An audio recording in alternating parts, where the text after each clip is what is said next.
Well, good evening, everyone, and welcome to this meeting of the Governance and Audit Committee. Before I start, can I remind everyone that this meeting is being live streamed and the recording archived for future viewing.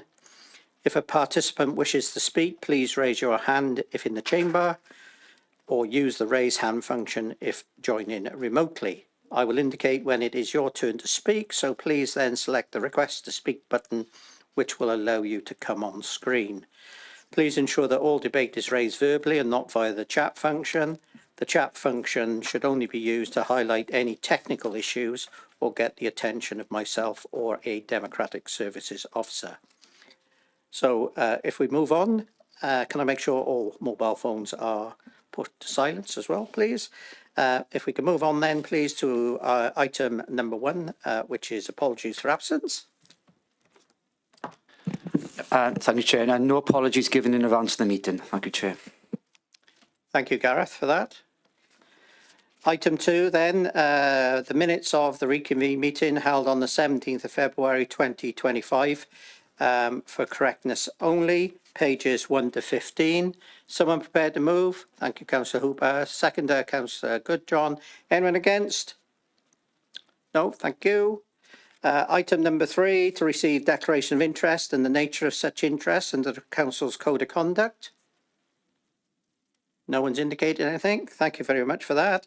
On to item 4 then, which is reshaping scrutiny this is a referral from Cabinet of the 6th of March 2025. Tom. Thanks very much indeed, Chair. And I think we've got James Langridge-Thomas online this evening, who's the Head of Democratic Services. He's going to give you a brief introduction, and then Victoria Davidson, Head of Legal and Democratic Services, and myself are also here to take any questions. So we're over to James, are we? Thank you, Chair, and thank you, Tom. Evening members, so I'm just going to talk through the reshaping scrutiny proposals, which I hope you're aware of through both the paper attached as part of the agenda and for councillors through the briefing sessions, although I appreciate there are co-opted members who may not have been involved in these sessions, who have not been involved in these sessions. I'm not going to run through the report in verbatim detail and largely take it as read, but aim to just provide an overview of why we're proposing the changes to scrutiny arrangements, what they could look like in terms of design and ways of working, and the potential benefits. It's important to emphasise it's still very much in the design phase, with lots of ongoing dialogue being fed in to support the design of any future arrangement. So comments and feedback are very much welcomed. As members will be aware, they're also being considered in other committees set in, such as Democratic Services Committee and Corporate Performance and Resources, before being finalised. Considering the role of this committee in particular, today, I'd really welcome reflections upon assurance surrounding the proposed process of implementing a transformational change to the Council's overall governance arrangements, of which scrutiny forms a key part. The proposed changes to the Council's approach to performance monitoring arrangements, as this will impact the annual self-assessment process, of which the Council has a significant role due to the Local Government Elections Act. The opportunity to increase the proactivity surrounding risk and audit within the scrutiny function, particularly in relation to the opportunities presented by task information investigative scrutiny, and also the robustness of the response to the performance panel assessment, which I know was considered by yourselves at your last committee meeting, and this area of work was briefly discussed. So firstly, I'm just going to cover the why, very briefly, not in exhaustive detail. But essentially, there's been a perfect storm of drivers in terms of looking at the scrutiny arrangements, which haven't been reviewed since 2016. So they include resident feedback, such as through the Let's Talk Life in the Vale survey, members' feedback as part of the annual scrutiny impact survey. The recent performance panel assessment identified this as a recommendation. There have been a series of Audit Wales recommendations related to the effectiveness of scrutiny, including the service user perspective and the financial sustainability reviews, development of good practice in scrutiny from Upper Welsh councils and beyond. And finally, then, the council's recently approved new corporate plan Vale 2030. So I'm just going to move to provide a brief summary of the proposals, the proposed changes in no particular order, but I must emphasise at this point they're very much proposals, and they're very much a space that members will not be losing anything in terms of information It's very much framed around looking at the right information in the right place and the right channels to really maximise the value of what a good scrutiny in the Vedic Morgan. So firstly, we'll be looking at the removal of information only and notes and type items from agendas, which take up a considerable amount of committee time as noted within the report's analysis in terms of items which aren't leading to recommendations. These are to be, for want of a better expression, released from the scrutiny space and provided by alternative means such as briefing sessions, publication of items, or through shared folders, etc. Officers are being worked with to consider beforehand what value they anticipate for scrutiny rather than just feeding a scrutiny machine because it's always gone there, and very much looking to improve the quality of the report writing and recommendations. Conversations are ongoing with organisational development colleagues about how best to roll this out systematically across the organisation, starting with a slot at the Chief Officer briefing session this week. This is aligning to the corporate plan and focusing on outcomes is looking to change from the existing 5 committees to 4 committees based upon the remits of Start Well, Live Well, Place and Resources. In the report, you'll note there are potential identified remits within the report, but I'd emphasise on this element, there's no expectation for all areas to receive coverage by a committee on an annual basis. And secondly, that the focus should be on outcomes when considering items rather than services.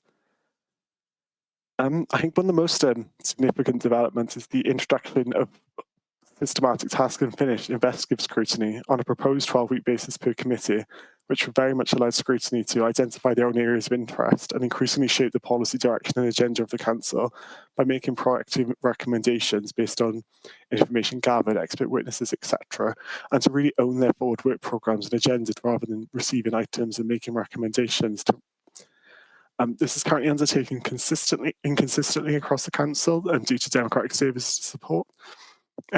Also, I appreciate there is the time commitment from members surrounding this. It's anticipated that these task and finish groups would be approximately a handful of members, so it shouldn't be too significant a time commitment for members, and ultimately involvement is at the discretion. But we are proposing the change of the frequency of scrutiny committee meetings from monthly to bi-monthly meetings. The main reasons for these changes are agendas will be reduced by the removal of information only and noting items, which should free up a significant amount of committee space, agenda space. There's no intention to try and shoehorn too much worth of meetings based on current agendas to a singular agenda with an elongated meeting. And then ultimately, to facilitate the task and finish work, we need to release capacity within the Democratic Services team. We're limited. We're all aware of the financial pressures, and with no emerging additional resource on the horizon, we need to look at how we work better and really maximise the value and skills of those officers to really support this democratic function. Whereas actually they're spending a significant amount of time currently administering meetings. And then finally, performance arrangements are currently being reviewed, as currently each performance and financial monitoring report against the corporate plan are presented to each committee on a quarterly basis. And there's been consistent feedback from members and officers surrounding the value derived from these arrangements and the quality of recommendations being made versus the time commitment for all. The proposal is to bring them together members from all committees on twice-a-year basis to discuss the corporate plan performance holistically in an integrated manner, which would hopefully in turn lead to some cross-committee learning and hopefully richer recommendations. On that one, I would like to note that financial monitoring would still be shared with the Resources Committee on a regular basis, so we would still maintain oversight of financial outturn type reports. In terms of next steps, this is very much still at the proposal stage, and any comments from this committee are welcomed. Probably notes just for this committee, as very much within this committee's remit and ways of thinking. In terms of monitoring and review, any implementation, if agreed by council, we will be looking and have been working with internal audit to agree a space on the forward work programme in the following 12 months, just to review the effectiveness of any implementation and any learning that needs to be taken forward to ensure that we continuously improve within the committee space. So hopefully it's provided a brief overview and not been too verbatim in terms of the report's content, but it's very much seeking the committee's view, governance and audit committee's review surrounding these proposals. Yeah, thank you, James. I don't know whether Tom wishes to add anything else, but clearly I think you've given a really good synopsis of what's contained within the report and the reason why the council's moving, hopefully, into this this scheme. But anything else, Tom? Thanks, Chair. The only thing I was going to add was I think the information that's in Appendix A to the Cabinet report is particularly useful, where we've gone through, or the team have gone through, to look at categorising the different types of reports and then the results of the scrutiny process. You can see in some instances up in the high 70% of items being regarding performance in finance or for briefing, noting and references, and I think that's the area that we're trying to look at, facilitating doing that in a different way in order that we can free up the capacity, as James was saying, within the committee space to do the work that is really around recommendation making, policy forming and that investigative scrutiny. So really it's how do we make the most efficient and effective use of the time of obviously elected members, but also council colleagues as well, so that we can take this opportunity that feels like it's the right time with a new corporate plan and set of wellbeing objectives. Thank you for that, Tom. Okay, open it up for questions. Councillor Hooper.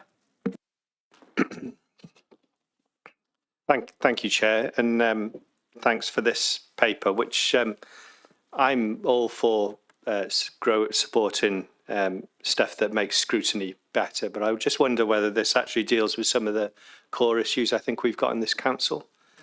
I think we have members who don't engage sufficiently in scrutiny committees, and I think we need to find ways to improve that. I think we have members who, one could argue, don't read their papers beforehand. I think we need to think about things like that.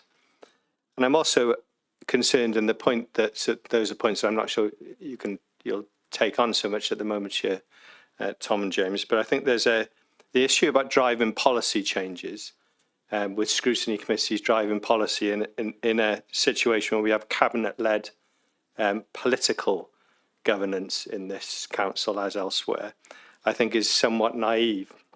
And I'll just give you the sort of things that could happen. So if you've got a budget settlement which is insufficient to do the job, then you're asking councillors who would potentially argue that a Labour-controlled UK government should give more money to a Labour-controlled Welsh government, should give more money to a Labour-controlled council. So to expect opposition party members to start to solve the problems that are of the making of a different political party is, as I say, I think it's naive. That doesn't mean that councillors haven't got a responsibility to engage properly and forensically and constructively with what they've got. I'm not saying that. I'm just concerned that this ends up being something that's persuaded to be nice and happy and shiny and fluffy, and the reality is somewhat different. Thank you.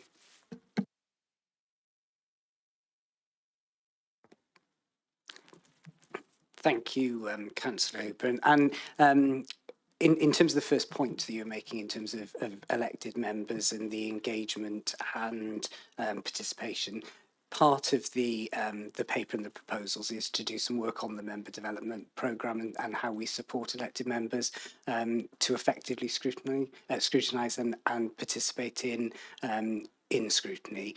In terms of the second point around that kind of political-led balance between policy and political opposition, which is a part of obviously healthy democracy, I think what we're envisaging, certainly with the investigative scrutiny side of the work, is that there will be things within the committee's remit and within a work programme, probably mostly aligned with Vale 2030 in terms of some of the commitments and pressures on either our communities or on the organisation, that actually that, I think, is what we're intending to be the focus of the investigative scrutiny. James made the point in terms of the financial monitoring going to the Resources Committee, and I asked him to do that to make sure that there is that very clear distinction between oversight and scrutiny of the way that the Council's finances, for example, are being managed, versus some of the more thematic investigative scrutiny work. So it is intended to be friendly, not fluffy, but I do take the point that you raise, and there will obviously always be space, and important space, for political debate as part of these. Thank you, Chair. I just want to ask two questions, if I may. First off, I want to ask about social services and the decision to split them up between two different scrutiny committees. Children's and young persons social services going to start well, and adult social care going to live well. I'm just acutely aware that Start Well as a committee would therefore have to scrutinise over half of the budget of the council. Do you think that's a fair workload balance? Do you think there's been a good balance struck between the committees and workload? And the second thing I want to ask is about climate emergency, because we've spoken before about how difficult the situation is at the moment with implementing Project Zero across the council.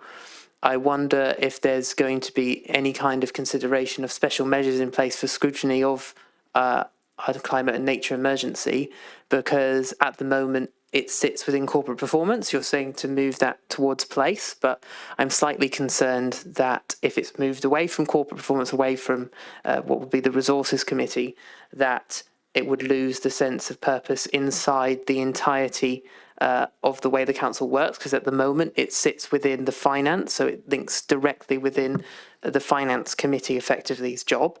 While I agree that's probably not the optimum place for it to go, I think that place, in effect, as it is currently, environment and regeneration, already has a huge amount of work on their hands between controversial subjects such as we're seeing street cleaning and car parking. Do we think this is the right place for it to sit? Will there be any kind of changes to have special focus on climate and nature?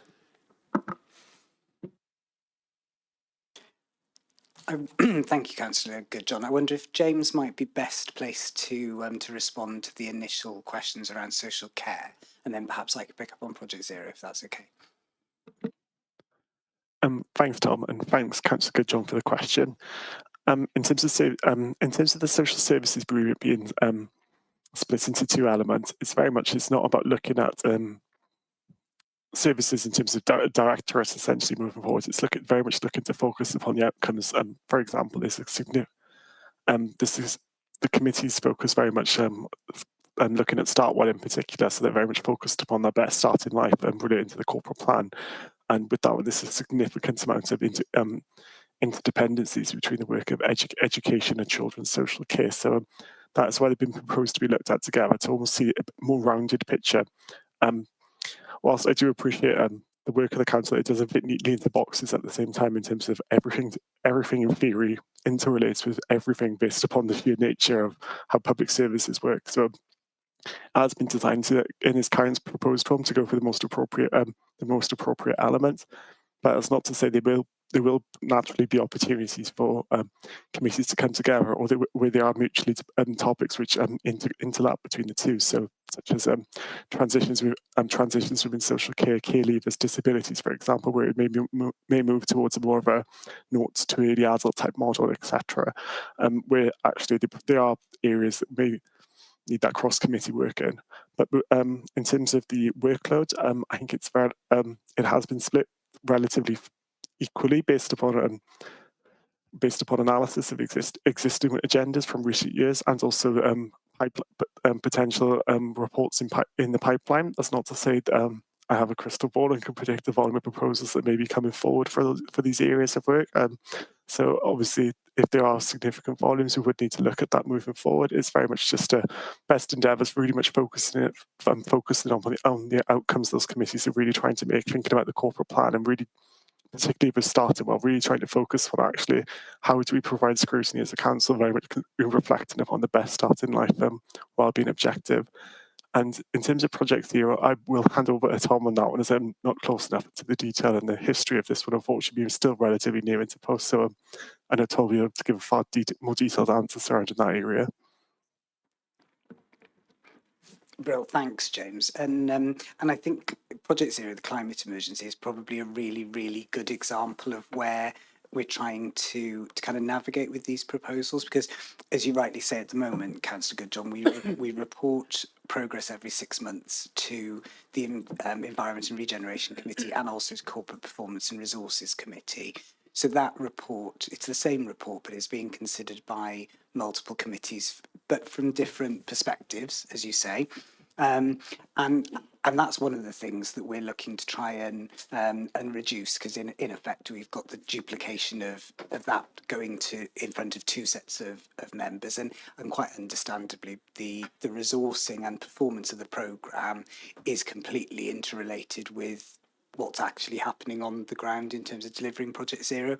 So it can be really difficult for there to be a distinct conversation in those two different committees, completely understandably. I think it is a good example, because potentially what I think we could see, Chair and Councillor Goodjohn, is that where you've got a particular report that has got, for example, a resources focus to it, that would go to the Resources Committee. So if we were talking about how the investment plan against Project Zero, for example, that would feel like it's the kind of thing that would go to the Resources Committee, whereas if it's the regular updates, I would see that going to the Place Committee that's got that respecting and celebrating the environment wellbeing objective to it. And I think you can use that logic for certain reports, and social services is another example potentially where if it's a whole service type report, that may well go to Living Well, but if it's particular emphasis rather is on young people, then Start Well would feel right.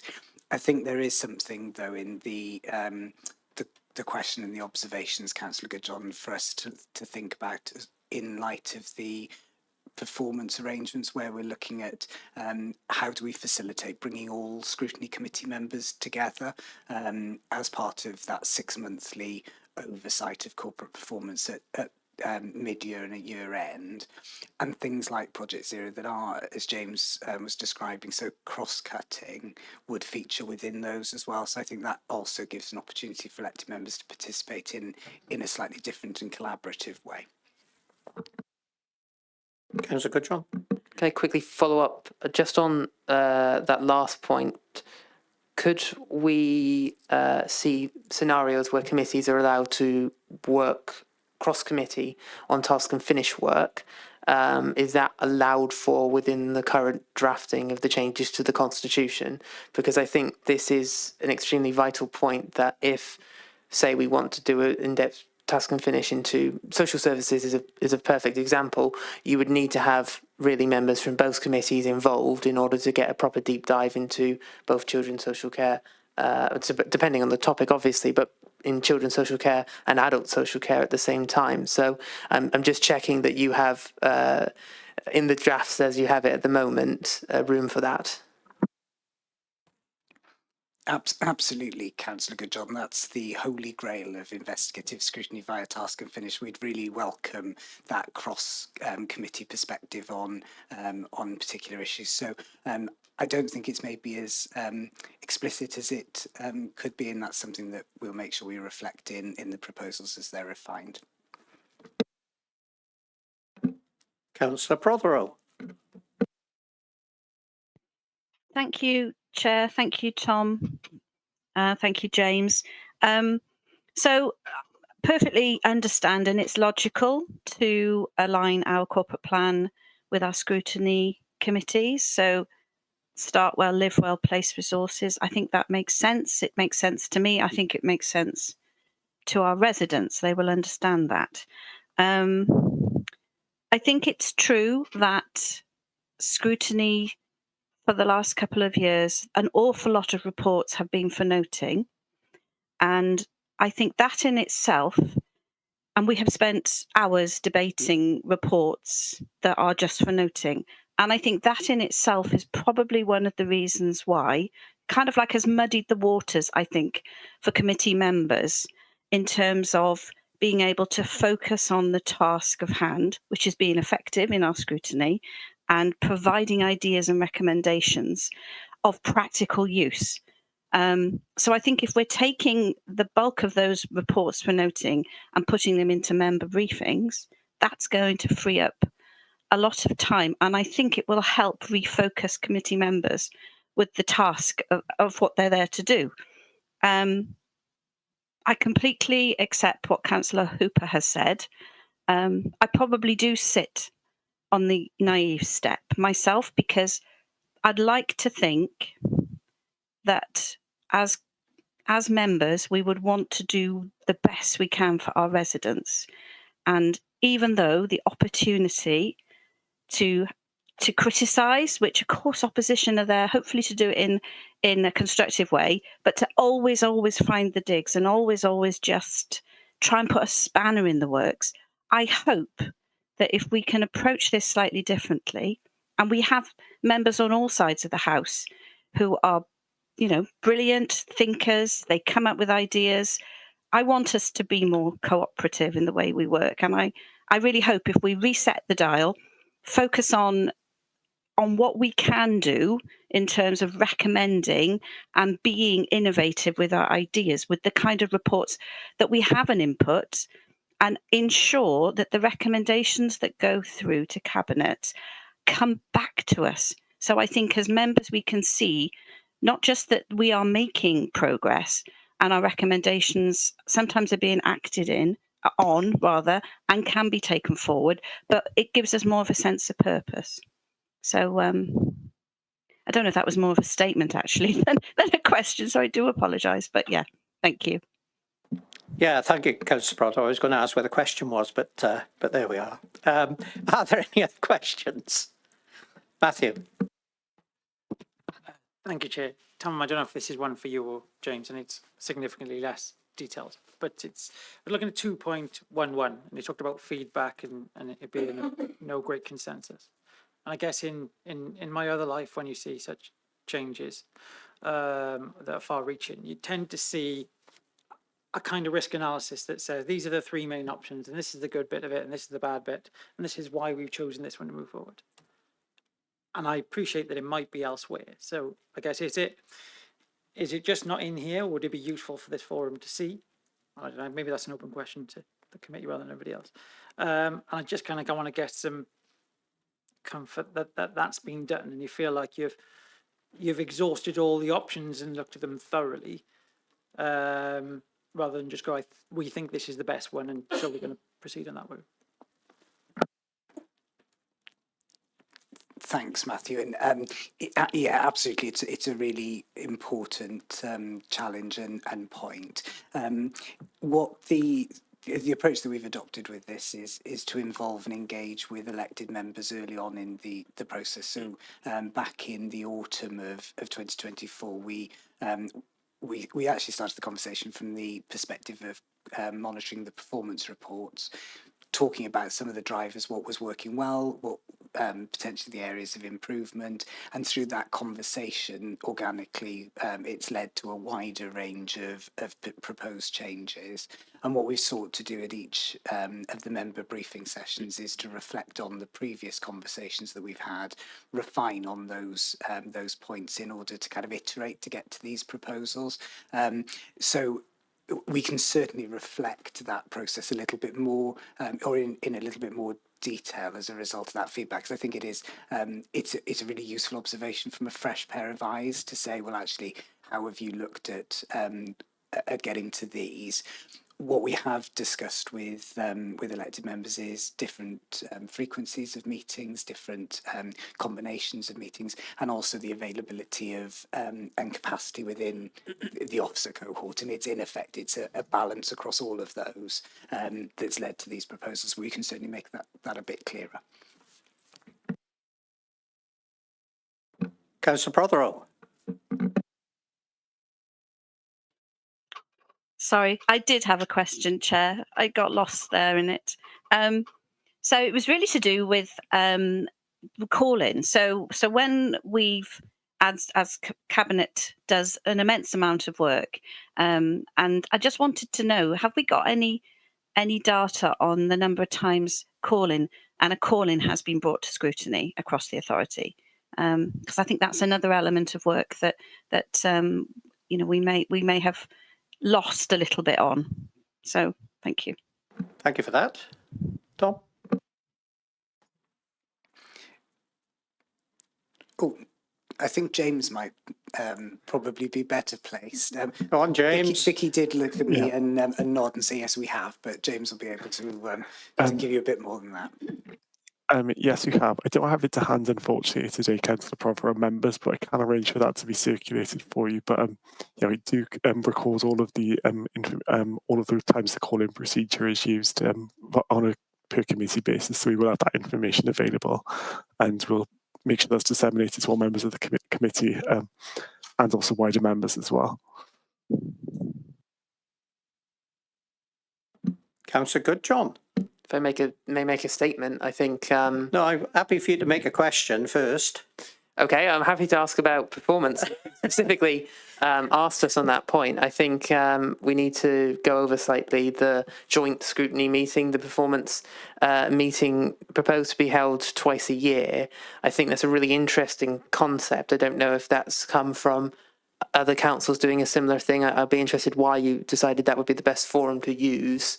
I think understandably, I mean, just touching on a previous point, the current way that performance assessment is handled has been, horrendous, to be honest, with the amount of contributions based on our performance monitoring reports. So this seems like, anything is better than what we have at the moment, to be honest. So do we know how those meetings might be structured? Have we got any ideas as to who would end up chairing such meetings? Has this been fleshed out? I'd love some more detail on how those would work.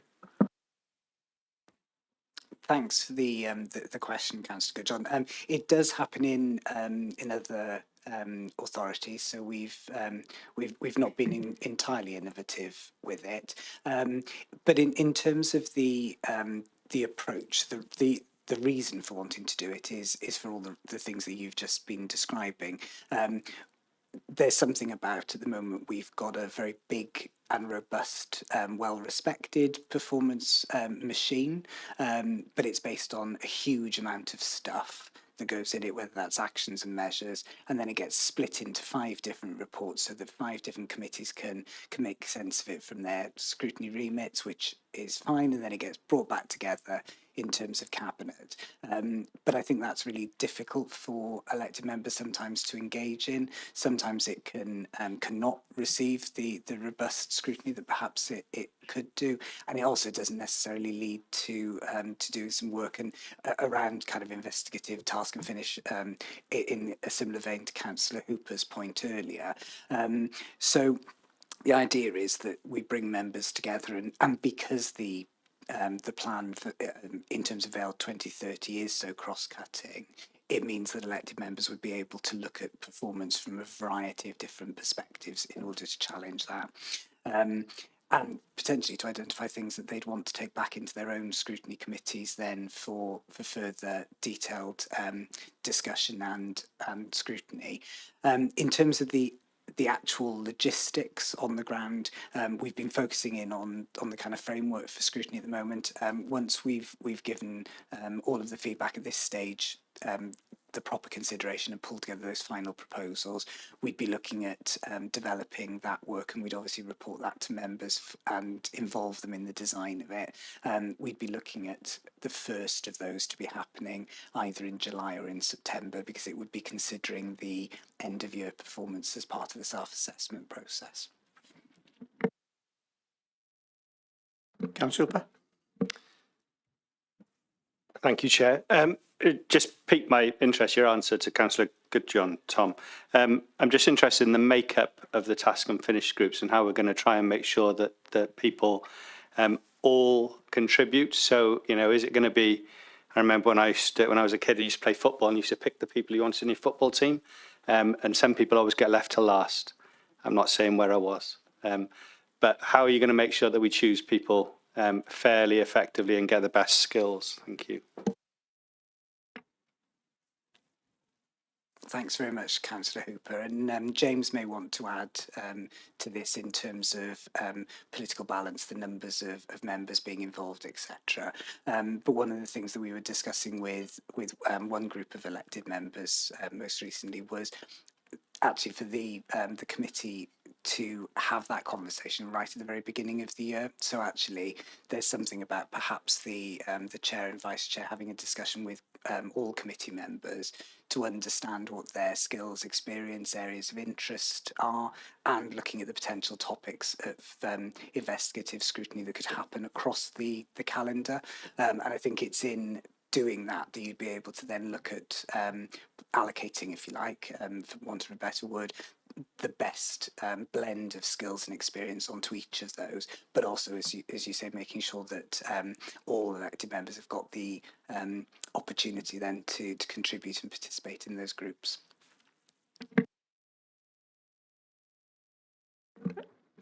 James?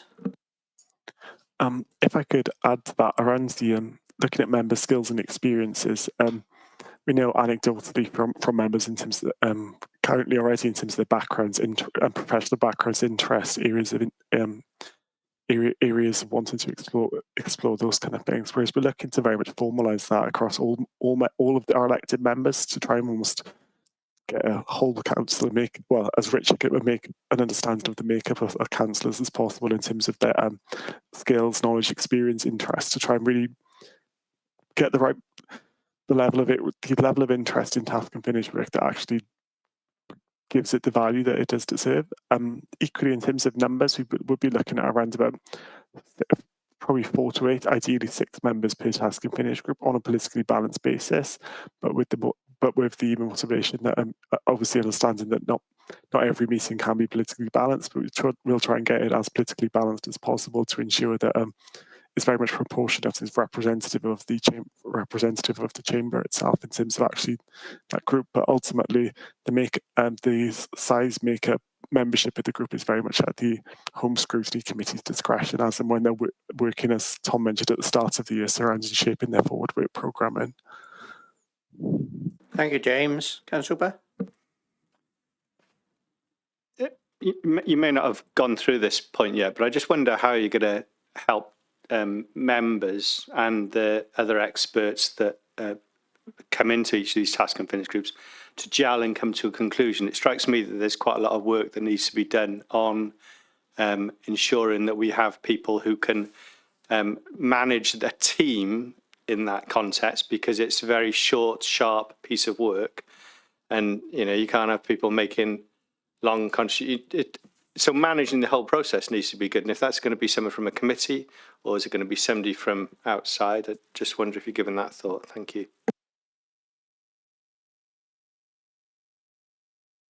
James? Or Tom? I'm happy to start on this one, if that's okay, Chair.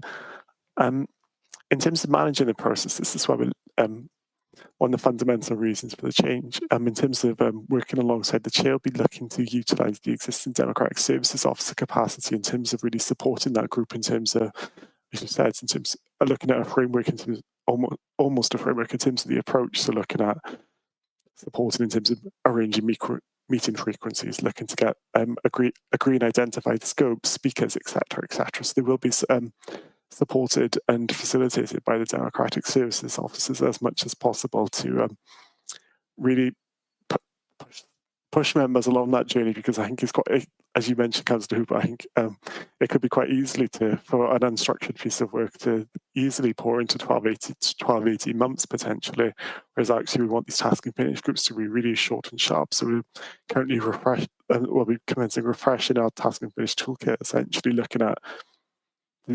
structuring of them in terms of the documents, what happens when, in terms of what stages, just what support members will need, both in terms of a chair, a task and finish group, and the support and other involved members and invited stakeholders, to really try and drive it forward as much as possible in as efficient as manner as possible. Equally recognise that a 12-week timescale for task and finish is ambitious, but the aspiration is to be short and sharp and to very much focus on a key, really well-defined scope. So we are currently supporting the officers and due to undertake some training with the University of South Wales surrounding actually some of the practical tools to support committee members, so it's such as developing the scope, research skills, etc., to really give them the best tools and techniques to be able to support support members in being able to really deliver the task and finish work. Anyone else got any questions? No, I've got just a question. It goes on from what Matthew says, really. Within the report, paragraph 2.29, which says, while scrutiny chairs, vice chairs, group leaders and cabinet have been engaged to date, it would be meaningful to involve a wider range of members to seek their feedback and views surrounding any future change.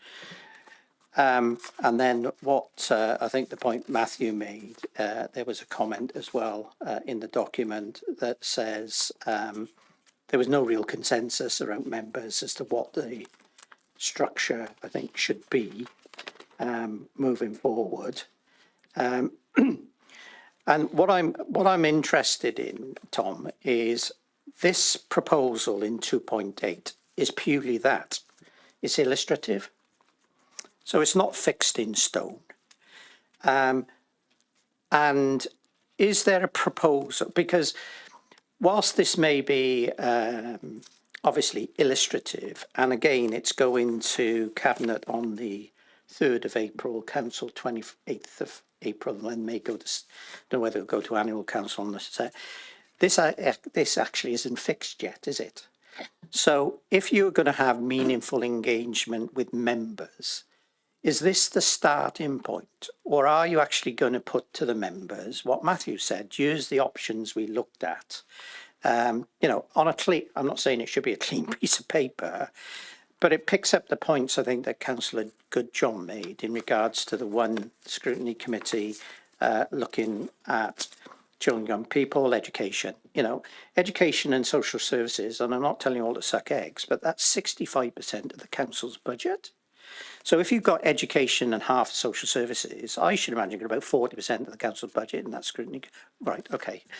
More. Right, okay. But, you know, so it's just wondering, if you're going to have meaningful engagement and a bit of co-production for this, then all members need to be engaged in it. So the time scale, I think, which was said, maybe implementing this in July, is that a bit optimistic? Because whilst I understand this needs to be done, because clearly it was raised previously, is that what I wouldn't want is members, the backbench members, seeing this being done to them, which is of concern. They need to either, someone's going to make a decision at the end of the day, but, you know, if they're involved in the whole process going through, then have you sort of got an indicative sort of timescale as to when those engagement sessions will be put in place and a final decision made as to what will be adopted by the council? Thanks very much, Chair. It's a really, really important point, and I'm happy to be able to confirm that we've already had those engagement sessions. So we had the opportunity for all elected members to come together on the 12th and 13th of March.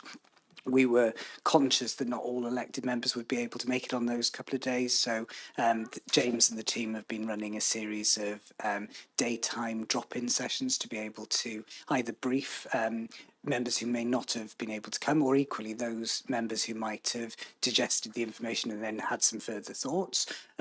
We've been having those conversations in a very informal way so that people are able to share their views, and I think it's fair to say that elected members have shared a variety of different views. That's helped shape the point that you were making.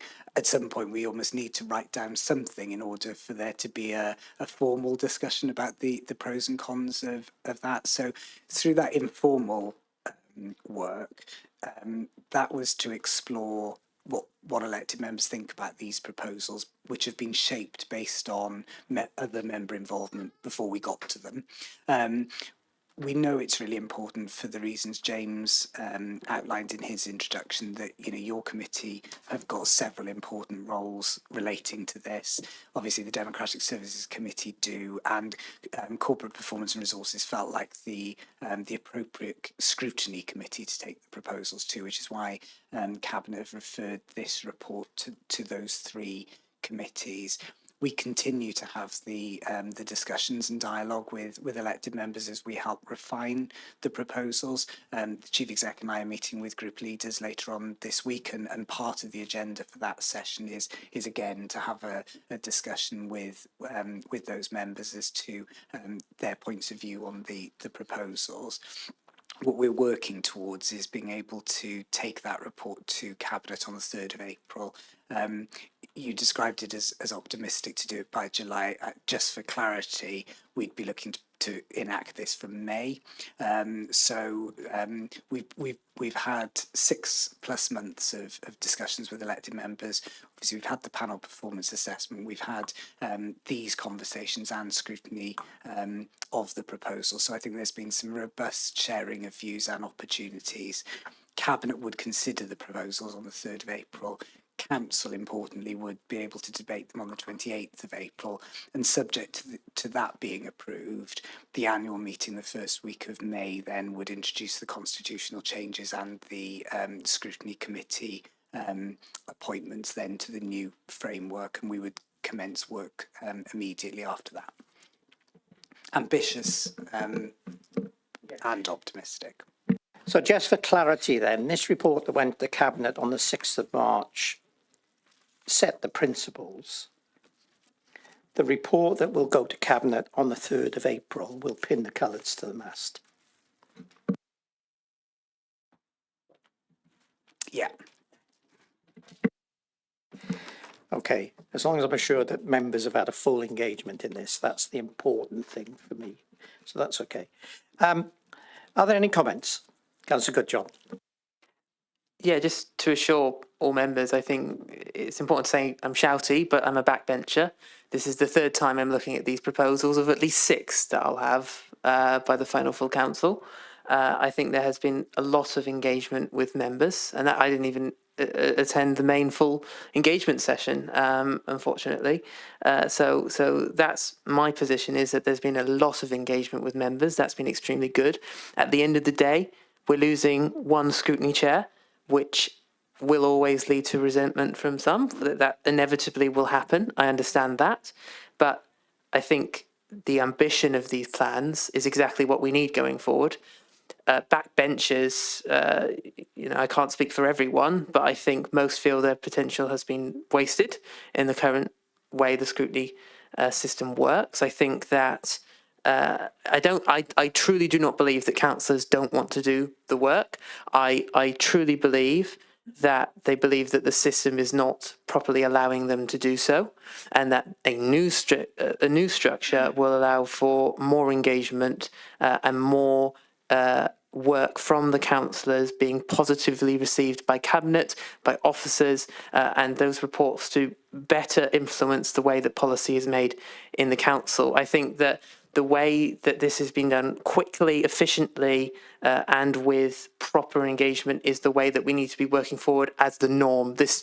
We shouldn't have to expect a report to come back to us in 3 months or something, and then the proposals have been delayed to the year after. This needs to be the norm from now on, and it needs to be unusual that we want something to wait for longer for proper confirmation, just for even though that nothing more will be added from it. At the end of the day, we needed a starting point.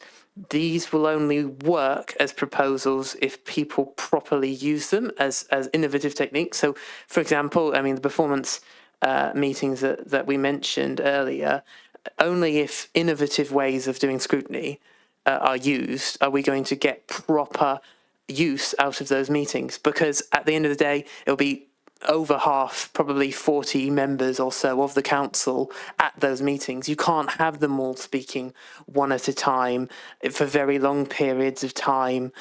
We can't have officers having to respond to each and every one at a time. There needs to be a new way of doing things and engaging the public. I want to see these seats behind me filled whenever there is a hybrid meeting, which I hope will be called more often, because there'll be more reason to engage the public and more meetings which are seen as being of county-wide significance, where there is demand for that sort of thing. When people were mentioning hybrid meetings before, I think we've even had correspondence about it in the past week. there wasn't demand. We were seeing committee meetings where 3 members were showing up. It was horrendous, right? We can do these things, put these things back in place, task and finishes, if they're being properly used. I don't think that the current structure works. It would be an enormous risk, I think, if we kept to it for another year as we are, because we're sleepwalking towards a lack of innovation and being a council that wouldn't be properly representing our residents, because every now and again we'll have some public correspondence, every now and again we'll have the public in those seats, but normally we don't. Normally we don't see anything from members of the public, and that's because of the bureaucratic nature of meetings and the way that we function. So all in all, it's not perfect. I would disagree with some parts of the plan, and that will be ironed out, I'm sure, in the next 3 meetings I have looking over this. But at the end of the day, something needs to be done, and overall, I think that the proposals are pretty good. Thank you, Councillor John. I'll speak to you next time to ensure that there's been engagement, because you really reassured me there in regards to some of this. Thank you. Are there any other comments? No, I just want to make a couple of comments. I fully support what Councillor John says, you know, to move into a different fora is very important, because scrutiny has always been a big issue for most councils in Wales, and clearly, you know, Audit Wales have done numerous reports on it, and you know, people don't necessarily come out of it with shining lights. But I think there are a few key areas here which has been made this evening. I think if the new structure is going to be put in place, then anyone who sits on scrutiny needs to understand exactly what scrutiny is all about and how they can participate in that and how they have a voice. So a lot of this is down to training. So, you know, whilst I understand it's going to be implemented by May, I would just sort of endorse that, you know, a quick training plan or programme is put in place, because this will be a huge cultural issue for some elected members of the authority. I think as part of that training, there needs to be, in my view, some training on questioning. So if you're dealing with any issues in the scrutiny committee, how do you question? Because obviously a lot of people don't participate at all because they don't know what the questions to ask. So, you know, is that sort of in-depth role of a scrutiny member what you need to have, what you need to be equipped with to do the job properly. Someone mentioned about calling in experts for task and finish groups. I just say there needs to be a budget for that. I don't know whether there's a budget currently in any budget holders plan, but there does need to be a budget of some kind. And I think sometimes you've got to be realistic about that budget, because you may not necessarily want experts in all the time. But if you're going to do a very detailed, in-depth dive into some piece of work, then clearly, you know, sometimes elected representatives, with all due respect, don't necessarily take what the officers say. They'd rather have it from somewhere else. And that expertise is in that expert. So there does need to be a budget. I'm sure we'll see a review of this after sort of 12 months, if we can, to see how it's working. I'm not just saying we should see it. I think the Cabinet should see how it's working and actually give them a formal report to say, look, this went well, this ain't very good, this didn't work at all. So how do, you know, be innovative, as Councillor John says, to really grasp the nut here. And the other thing is, I think they also need to have some time for referrals from us, because on occasions we may need to refer matters into a scrutiny committee for them to look at if we have a limited or a, you know, a no recommendation report. Then we do need to maybe put that piece of work back into scrutiny, and they may need to turn that round fairly quickly, Tom. That's it. That's any comments I want to make. Okay. If there are no other comments, then I think the recommendation is basically, which is relevant to us, is that the Cabinet refers this report to Governance and Audit for consideration.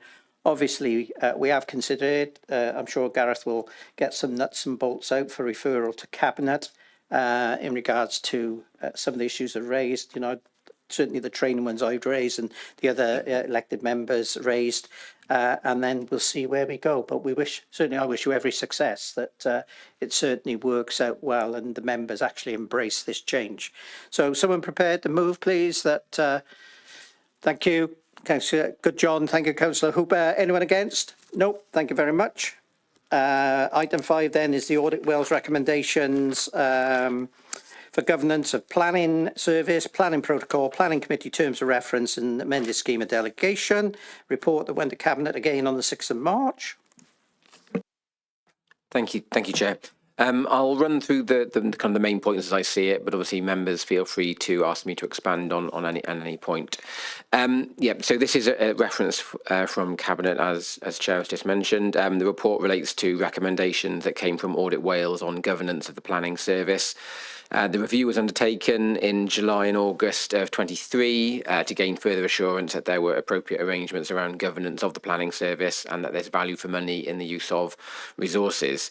The review was generally positive about the processes and working culture in the Vale, but recommended, importantly, that governance could be improved by the introduction of an updated planning protocol, a clear terms of reference for planning committee, and there were recommendations relating to amending the scheme of delegation, which sets out the matters to be considered by committee.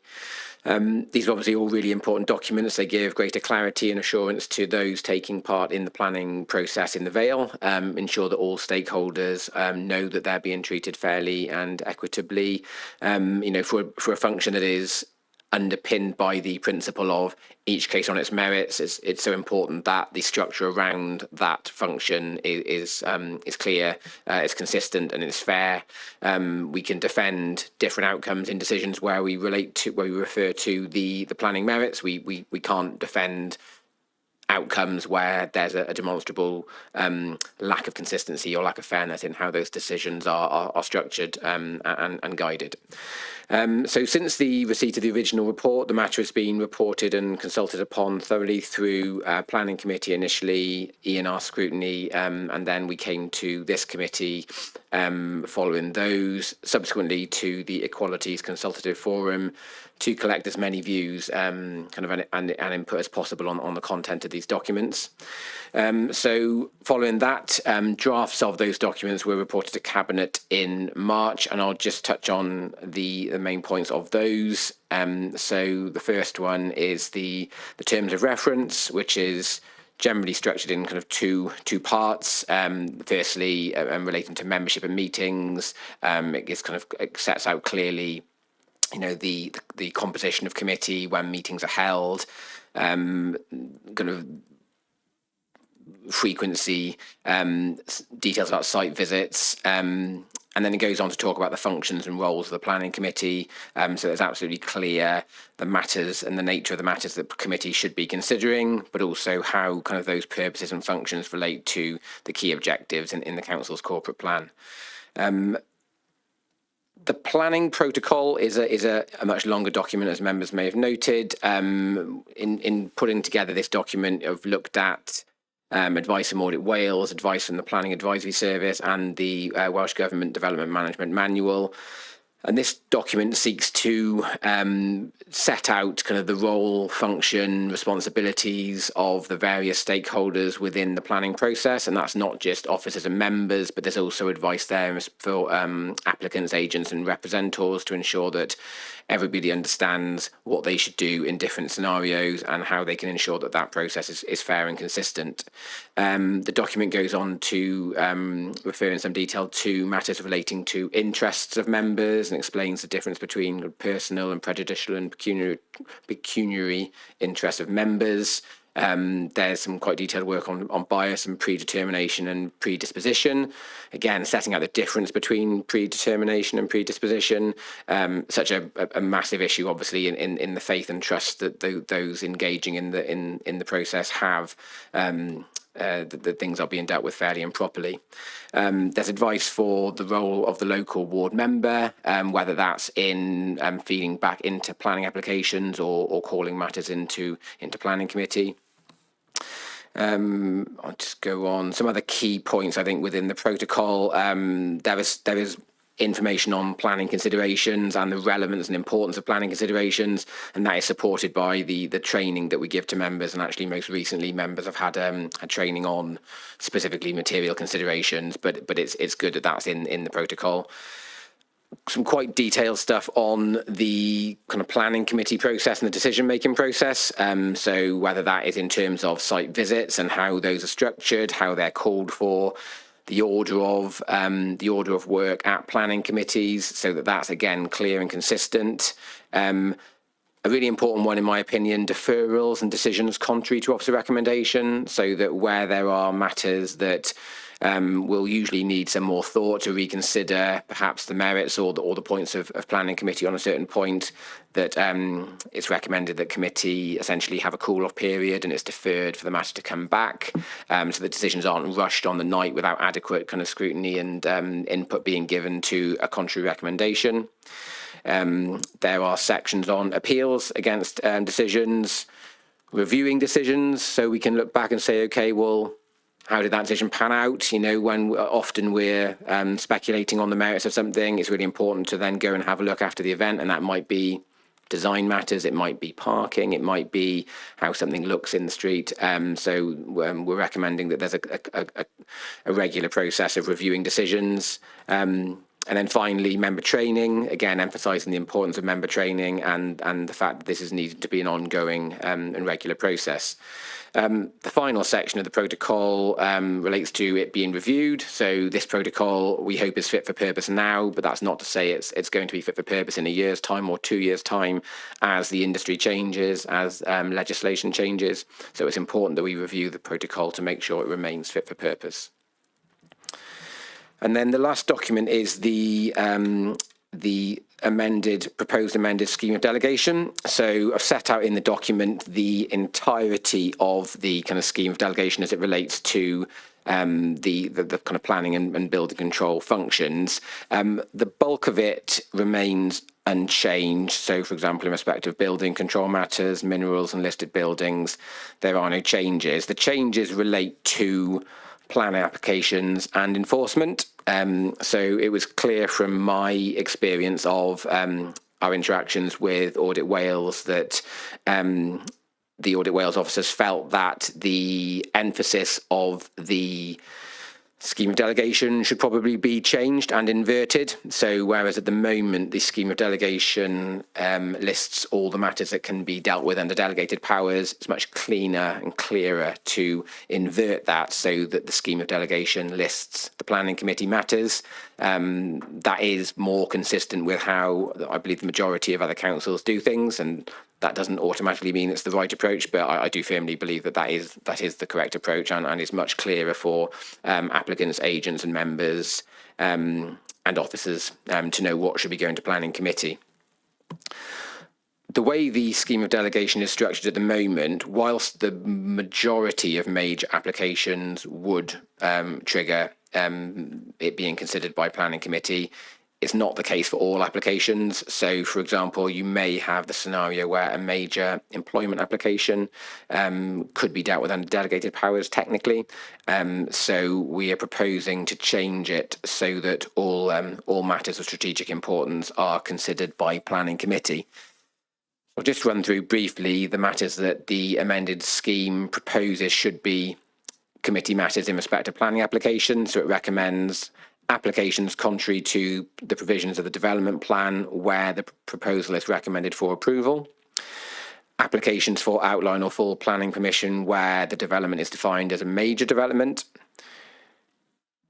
Applications for environmental impact assessment development, which will almost always be major, but it's not necessarily the case. Applications submitted by any officer involved in the planning process or a councillor of the Vale of Glamorgan. So that differs slightly from the existing scheme where it was only more senior officers and members' applications that would need to be considered by committee. So again, there's just greater kind of transparency and kind of faith in the process in terms of the scrutiny given to applications from people who may play a role in the process. Fifth, applications where an elected member has requested the application be determined by planning committee with planning reasons for that request. So that's the call-in function that exists at present. Then the last one in that list is applications which, while not falling within the above subsections, are still considered to be of strategic importance and should be determined by committee. So importantly, if an application does not tick one of the first 5 boxes, we still retain the ability to decide actually should this be a planning committee matter. One other relatively minor change to the planning application section is that whereas at the moment delegated applications, like things like householder applications and non-material amendments, they're signed off by either the operational manager for planning and building control or myself as head of service. We're recommending that some of the very minor things such as non-material amendments, discharge of conditions, householder applications recommended for approval where there have been no objections, that they can be signed off by team leaders as well. And again, if it gives members of the committee comfort, that is a practice which is generally quite consistent with other councils. The other principal changes that are recommended to the scheme of delegation relate to enforcement powers, and we're looking here to ensure that kind of the role and function of enforcement on committee kind of mirrors the planning applications. So again, it's really meant to be for the more important and strategically important matters. So at the moment, unless the matter is deemed to be urgent and kind of the powers relating to urgent matters for the chair and the head of service that are used, all enforcement notices have to be authorised by planning committee. So in order to try and ensure that planning committee's time is again focused on the most important matters, we're recommending that enforcement notices should only be considered by planning committee where the unauthorised development in question is defined as major development, which is the minority of enforcement cases, because usually major development is by its nature very large development, and it's not especially common for very large development to be carried out without planning permission. Not impossible, of course. And also any waste development. So all waste developments are defined as major. So you might have what seems in sort of in terms of size, relatively minor development, that would still be major, so would come to committee. And the second main area is where the proposed enforcement action would result in the cessation of use of a residentially occupied building or unit. So whilst that is sort of smaller in scale than the first subsection, there are obviously quite significant implications to an enforcement case where somebody may have to cease living somewhere. So we feel that's a matter which remains of such importance that it should come to planning committee. So that's a summary of the proposed changes and the documents, Chair, and obviously happy to respond to any questions. Thank you. Yeah, thank you, Ian, for that very comprehensive update. Open for questions. Any questions from members? Councillor John. Yeah, can I ask about the public-facing side of this document? Because I think one of the main parts of the Audit Wales recommendation was that this is primarily for the public, right? And I understand that this is part of a very lengthy constitution already, but when I read that recommendation, my thought process was this will be a document, hopefully, that I could share with any member of the public, and they would be able to understand very briefly the planning process, and they wouldn't have to come back to me for questions. And if they watched a planning committee meeting afterwards, they'd be able to go, yes, they followed each of these regulations, right? As a public-facing document, I'm unsure if it works because it's 20 pages. It requires a reasonable amount of knowledge previously in planning. And a lot of it, I think, is irrelevant, to be honest. There's quite a lot that's extremely important in the document. Do not get me wrong about interest and the way that declarations of interest work, even though I think that could probably be clarified and shortened. Lobbying, the way that the council determines council-owned developments. Some of that's extremely important, but I do have to question if you have considered this as being sufficiently public-facing that any member of the public could pick it up and understand the process. Thanks, Councillor Goodjohn. You're right. It's very important that it's a usable document for the public. For me, it's a balance. It is a document for the public. It's also a document for agents and applicants. It's very much a document in my mind for members and for officers as well. There's a wide audience there, and it's very difficult to structure a document which is clearly pointed at one rather than the other. My feeling from our engagement with Audit Wales was that this is a document to give everybody involved in the planning system faith in the planning system, and we've tried to strike that balance. I would hope that if members of the public feel that elements are unduly detailed or unduly technical in their view, that it's clear enough with the way it's structured, with the contents page, etc., that they can skip over that if they don't feel it's of key relevance. When we come to things like committee processes, call-ins, order of play at committee, how decisions are made, what to do in the event of overturns, from experience, those are matters which receive a lot of scrutiny and detailed scrutiny from members of the public, community councils, etc. And my concern would be, if it was a briefer, more summary document in those regards, is that it would be a less reliable document for us to, a less robust document for us to rely on when trying to demonstrate that things have been done properly. So I accept your feedback, and it's interesting to hear, and it's valuable to understand your view as a member and as a member of the public. My perspective is that, yes, I'm trying to strike a balance there, and it's difficult to do that when there are so many different stakeholders, so many different actors engaging in the process. Councillor Goodjohn? Yeah, I think that's a perfectly reasonable response. I think that's a fair way of thinking about it, as a direct document, one summary document which you can point to say, if someone questions the procedure at a planning committee, this is the specific part that you're referring to that states why this is being done correctly. I think that's fair. I also think that there's a balance to be struck, which I think is more in favour of clarity for the public. I think, take for example, the first two sections of the document, which says that effectively, if I may summarise, this is what planning is, and also councillors must abide by the code of conduct at all times. The council and the councillors must abide by equality legislation. Councillors must abide by the Nolan principles, must abide by the Human Rights Act, etc. And that is what, the first 3 or 4 pages of the document. I think there is a balance to be struck there. I'm unsure if I'm satisfied personally that this is enough of a public-facing document that this would be of use to members of the public. So I wouldn't want it to be a one-page summary, absolutely not. But I would have to question and ask that you just think about it again. Is this particularly useful for someone that, say, there's been extension to near their house, for example, as a completely random example, and they want to understand the planning process around it and how the planning committee works and why they've decided one way or another on that development, if you're a completely newcomer to planning. Yeah, that's fine, thank you, and I'll certainly reflect on that. Thank you. Councillor Prothero. Thank you, Ian. Thank you, Chair. I'm kind of like with Councillor Goodjohn on some of this, and I accept planning there. It is quite complicated. So if you oversimplify what you're trying to explain to people, you're going to lose a lot of it.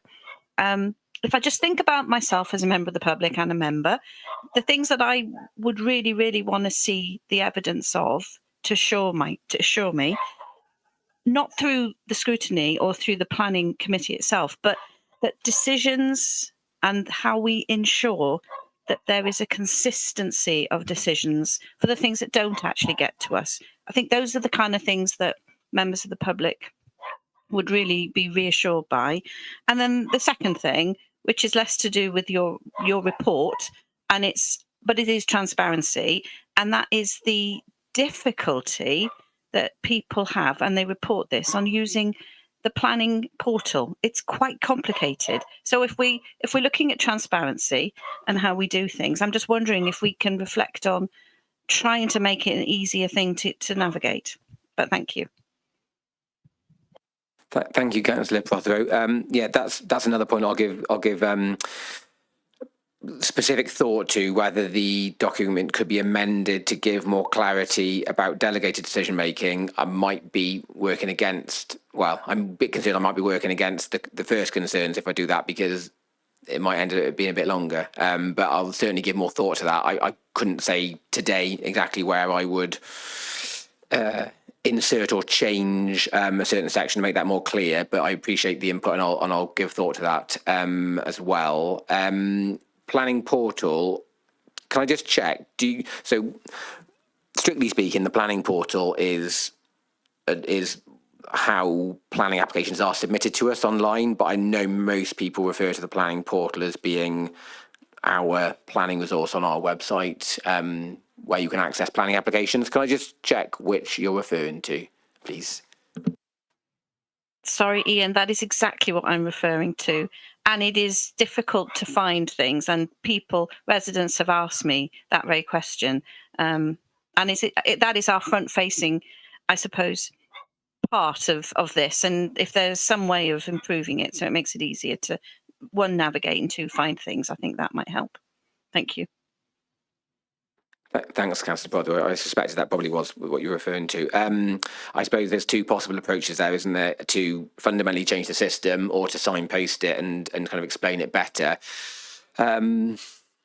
Yes, we can give thought to whether that is incorporated into this. If that is what you were suggesting, it may be that the website and kind of the process of arriving at that and what you do when you get there could be signposted better. So I'll take that away and I'll look at that with colleagues. Thank you. Any other questions? No, this is all done on the basis of being supportive and constructive, okay? And don't take it any other way. I've got a series of questions, then I'm going to make quite a long comment on this document. The first thing I am going to say is I've noticed this has been endorsed by Cabinet, but there are some fundamental errors in this document, which I'll raise with you in due course. But just to start off with, in paragraph 5.9, which I don't know what you refer to, it says such interests may mean that. So is that interest the pecuniary interest, the prejudicial interest, or the personal interest? 5.9.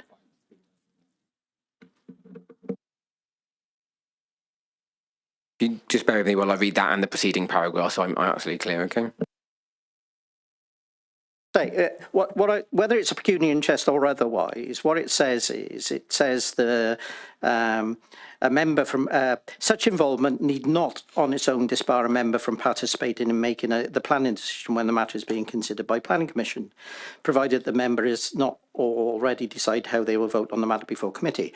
But if it's a pecuniary interest, then obviously it relates to their family or husband or wife or whatever, so they've got a prejudicial interest as well, clearly. Therefore, they can't participate in any planning matter and should absent themselves from the meeting. That's the point. And, you know, Ian, I don't want you to respond on everything, but that's the first point I would make. Yeah, you happy for me to respond to that now? Yeah, I mean, it's probably a lack of clarity in the wording, and we can look at changing this. It wasn't designed to infer that all of I mean, it relates to the above sections. It wasn't designed to mean all of the above interests do not necessarily debar. It was that not all of them do, but I can see that could be worded more clearly. Thanks. What needs to be. And again, it then goes to 5.11. It says members of a planning committee who are also members of a town and community council are not prevented for discussion, which I fully accept. Members may take part in discussion about a plan application their community council has been consulted on and still go to participation on the decision when it goes to planning committee. Well, they don't if they if they predetermine the matter in a town council and say, I'm completely against this and we're not, this ain't going to go forward. And it's this whole issue about predetermination and predisposition. But if they've actually, again, pinned their colours to the mast, then they can't participate in the council. Yes, I agree. I suppose it would depend on the degree to which they'd, or whether they had pinned their colours to the mast. So if you feel more clarity could be given to that distinction at 511, I'll get on that, that's fine. That's lovely. Paragraph 6.4, it says Section 25 of the 2011 Act. What is the 2011 Act? Paragraph 6.4.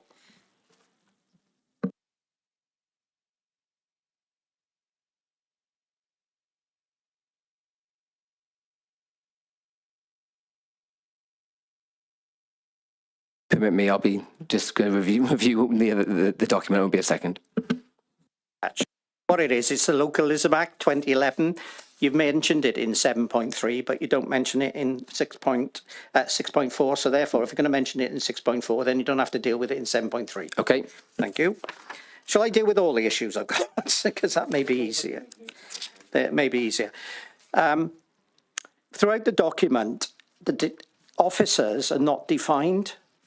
So we're talking about planning officers in some sections. We may be talking about highways officers in other sections. We may be calling about environmental officers in some sections. And I think there just needs to be some clarity as to which ones we're talking about, because when you know what you're writing it about, but if someone's going to look at this afresh, then they're not going to know.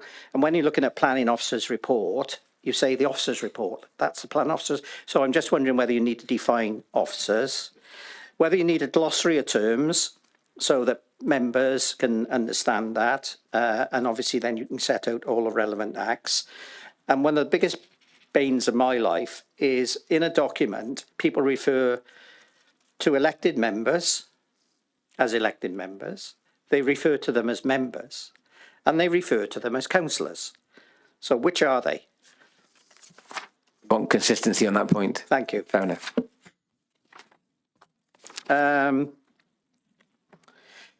Paragraph 7.2,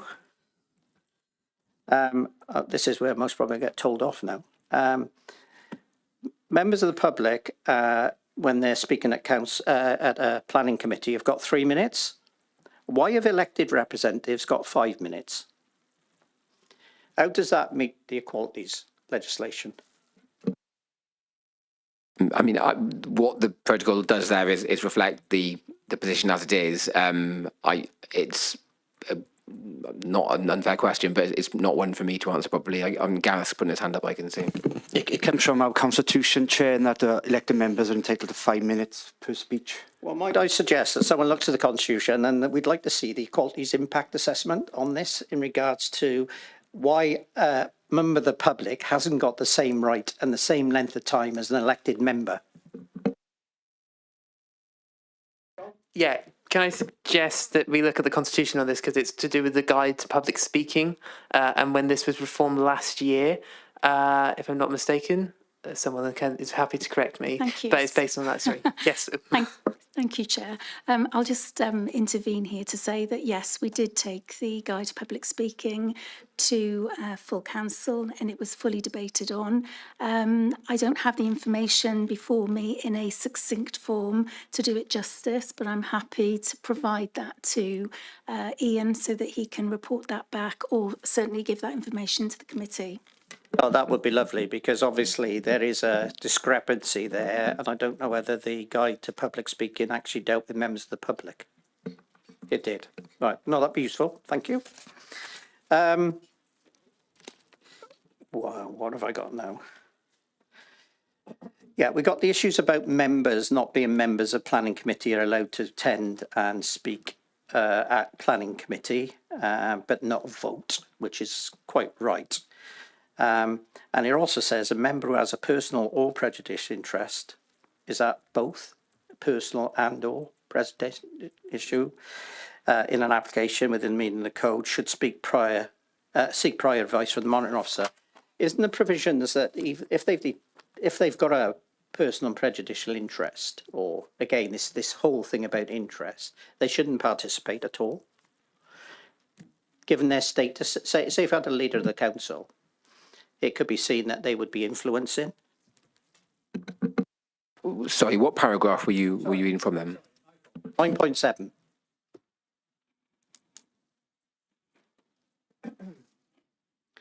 And it's the same in some respects about 9.8. Again, that if they've lobbied against this application, then they have a right as a member, a planning committee member. If a member of the planning committee identifies, so they leave the meeting, they declare their personal and prejudicial interest, they go into the public gallery, then they've got a right to speak.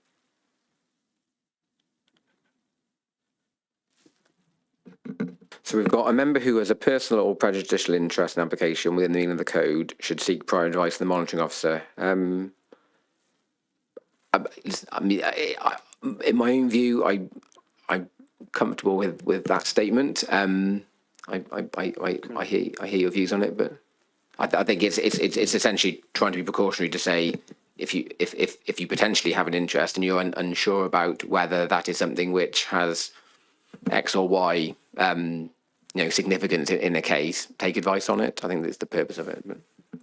Sorry, guys, maybe Vicky can help me, but there was quite a plenty of case law where members had personal and prejudicial interests and they're told to leave the chamber, but they're not invited back in any shape or form.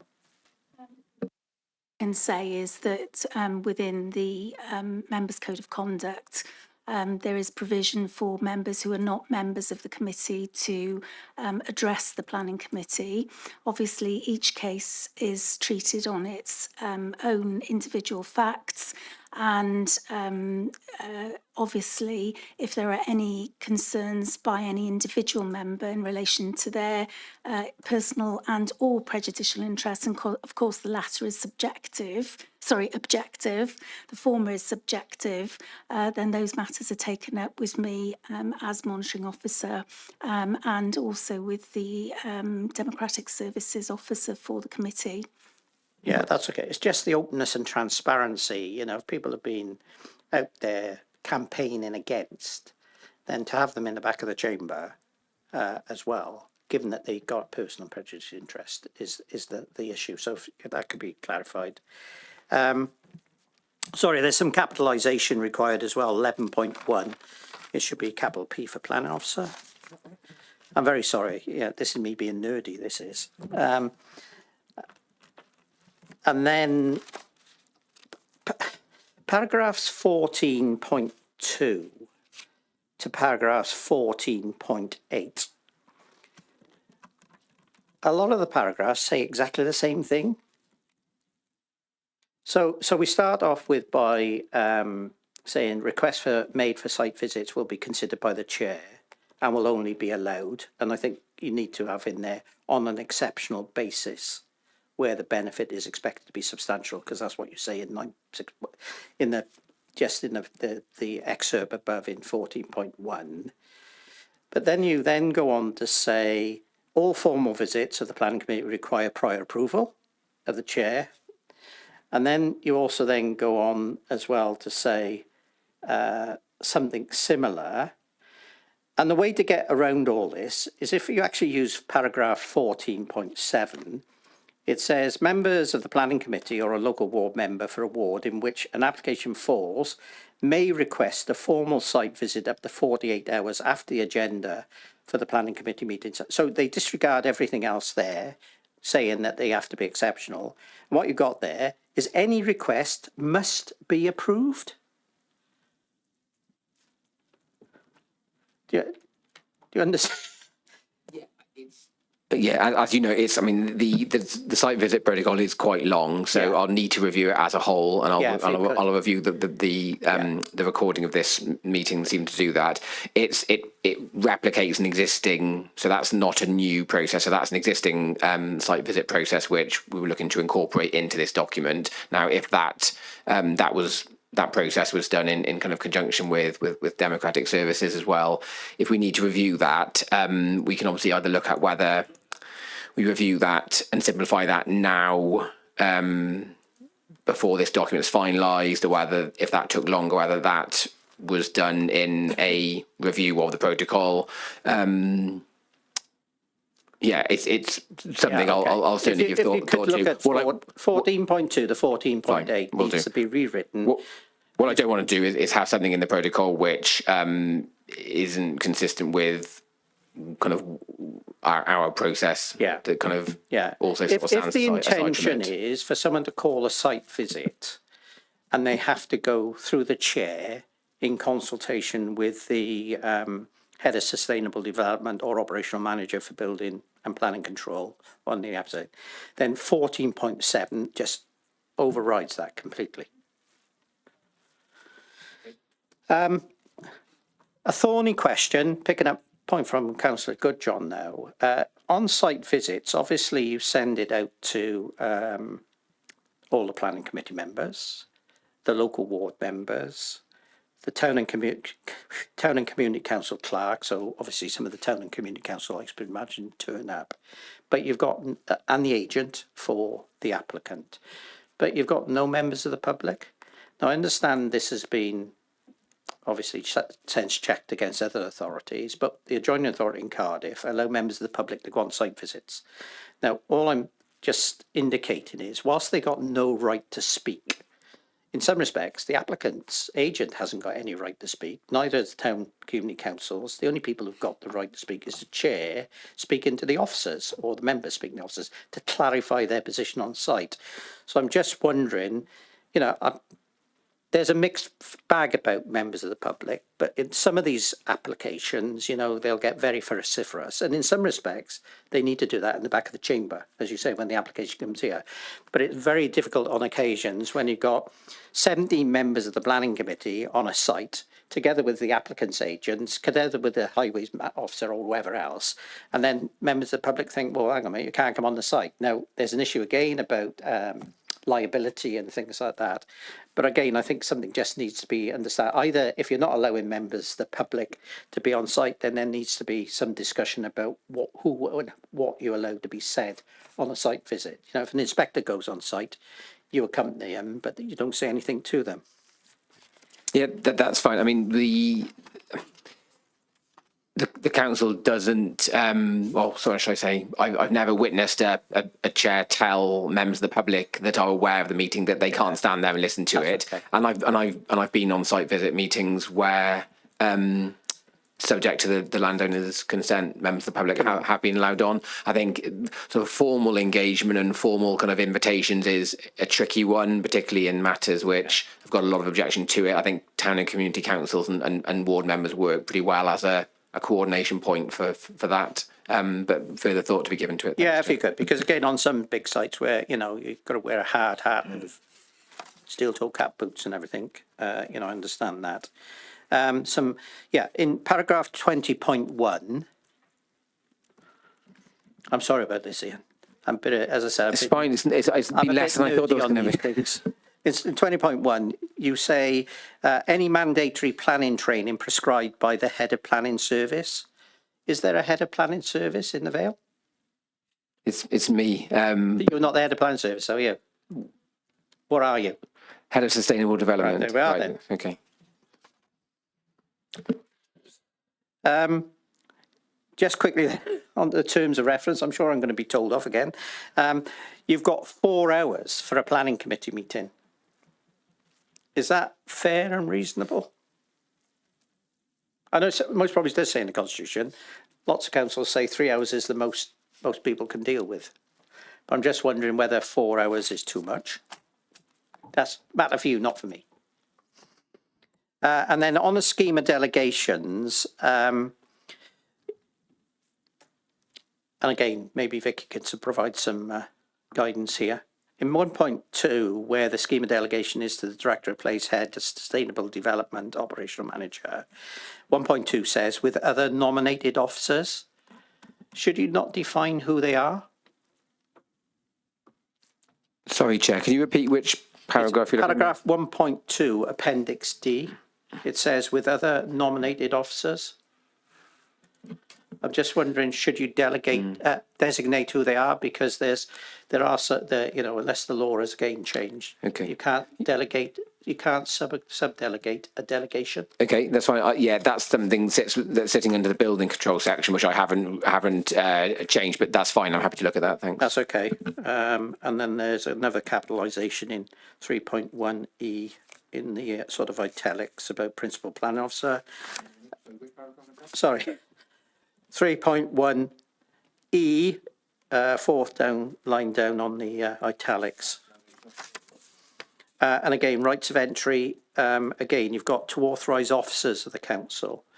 Now, again, should you not define who they are? And that's paragraph 8, sorry. 8.1.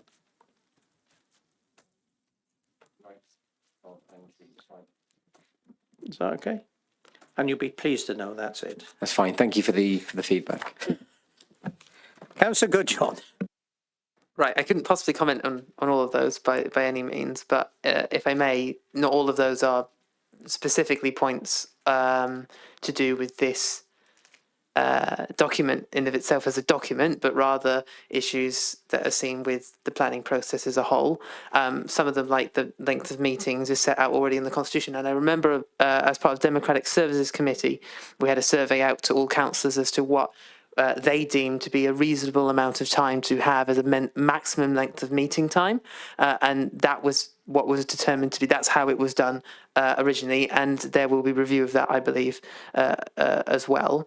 So some of these are, as far as I'm aware, I'm a member of a town council planning committee, but not the Vale committee. So I'm not an expert, but my understanding is, for example, the twin-hattedness, members have been using seeing things through a pair of fresh eyes as a way of getting through being able to speak at both town and community councils and Vale Council planning committees at the same time for a very long time.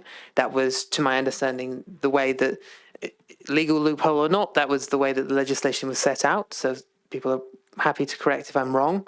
I think there was a very similar point, was it 9.7 as well, to do with, yes, it was to do with members speaking differently to members of the public if they had a prejudicial interest. My understanding was that if you had a prejudicial interest, and this was for all committee meetings now to do with interests, was that members could speak as a member of the public because they were a member of the public if it was an open and public meeting, but no more, and then had to leave afterwards. That was my understanding of the process. Again, people are happy to correct me at the moment. So that's why it's in there. So some of this is to do with legislation you may disagree with. I would say some of it is a mess. That's totally up to one's opinion, but not all of it is to do with problems with the document. So obviously changes do need to be made, but not all of them are specific issues with the document. Thank you, Councillor Goodjohn. I tried to be constructive. Okay, is there anyone else got any comments or questions? No? Okay, so the recommendations are that we, in the event that Governance and Audit Committee propose any changes to the appended documents, these changes be referred back to Council for Cabinet for consideration prior to reporting to full Council. So, Gareth, hopefully you took a note of what I said. If not, I'll do a note in due course. And obviously, it's a matter for the Cabinet to consider those comments if people are happy with them. Okay, someone prepared to move? Thank you, Councillor Hooper. Good John. Thank you, Councillor Good John. Seconded. Anyone against? No. Thank you very much. Item 6, then, we've got the corporate risk register. Ian, if you'd like to leave, you can. No, don't do it tonight, please. Go home and have something strong to drink, like a strong coffee or something. Thank you, Chair. Thank you, Chair. So this is the Q3 corporate risk report update, as well as the standard update in terms of the risk summary report that you've got, members, at Annex A to the report. This report also has Annex B, which is the Strategic Leadership Team's responses to a number of queries that your committee raised when I presented the report the last time. And I thought it was just useful, perhaps, if I give you a summary of those first before then giving you an outline of the actual register and changes within the quarter.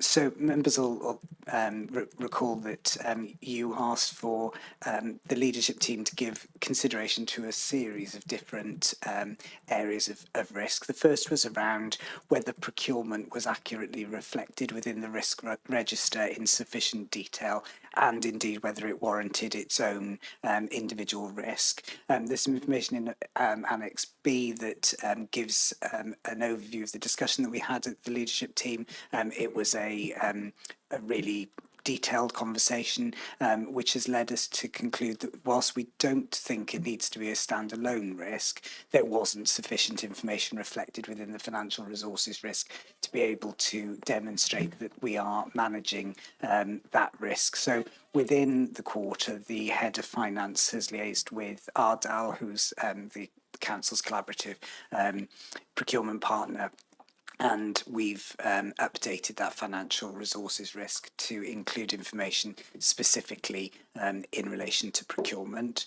The second area that the committee asked us to look at was the scoring of the financial resources risk, whether it warranted a higher risk score. Members will note that during quarter three we were discussing and setting the budget proposals. So this was a timely request for us to review it. We have reviewed and are suggesting that the current scoring of 12 is sufficient in the current term.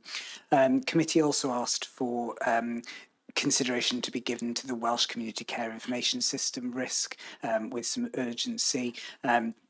Happy to provide some information here that things have improved somewhat in terms of that risk. Still, obviously, something that a watching brief is being kept on very closely, but the procurement exercise was concluded during the quarter, and a collaborative arrangement is supporting the council alongside another local authority and a health board to take that forward. And also, the committee asked whether the climate change and nature emergency risk could be looked at again as a matter of urgency. Happy to confirm that we have indeed done that, and later on in the risk register report you can see that the service delivery and well-being aspect of the climate change and nature emergency risk has been adjusted to being catastrophic, but the overall risk remains at very high, and that's what the Project Zero board and strategic leadership team concluded. So it's on that basis, Chair, that the risk summary report has been prepared for quarter three, and that's, as I mentioned, in Appendix A to your report this evening. The overall register, there's one risk which has a score of very high, 4 risks score high, 4 are medium high, and 3 risks score medium. The additional learning needs risk is the one that has escalated over the past quarter. That's the one that is now scoring as very high, and is scored at 16. That's the recognition, I think, from the team in learning and skills of the complexity and challenging nature of the environment within which they're working. And in particular, you can see in the background documents to your papers this evening, members, that across the aspects of resources, service delivery and wellbeing, as well as reputation, they've all escalated in the quarter, which has meant that the overall risk has increased. The homelessness and housing risk has decreased during the quarter. The remaining risks have remained static on the register. In terms of looking to the future and the forecast directions of travel that we're anticipating, the digital risk is forecast to diminish in the future. That's as a result of having put in place further plans and action within the digital service to help manage that risk. There are, however, 4 risks that are forecast to escalate in the future. They relate to information and cyber security, climate and nature emergencies, I mentioned, the social services or social care demand risk rather, and the physical assets risk. I think what's consistent across all of those is a number of things in terms of increasing complexity in the external environment, challenging set of resources that are available to us, and obviously the council having to respond to those, and further information is set out within the papers for you. As I say, all other risks are forecast to remain static in the medium term. That's a really quick overview, but obviously happy to take any questions. Thank you, Tom, for that report. Questions, Councillor Hooper? Thanks, Tom. And I'm particularly, well, I don't know, pleased is the right word. I'm glad that the reflections from this committee have gone through and been considered. I've got a couple of things that I would suggest need another pop at, another consideration. The first one regarding financial resources, and this is in relation to the upcoming spring statement that is due, where there's the mood music that's coming out of Westminster is that we're going to see decrease in resources to local government. I appreciate that's from an English perspective, but it flows through to Wales in the same way, and 15% potential cuts to the civil service. We're back in austerity by the seams of things, and I'm not sure that the direction of travel is therefore accurate in here. It feels like it's more likely to be increasing risk, so I'd like that one reviewed if possible.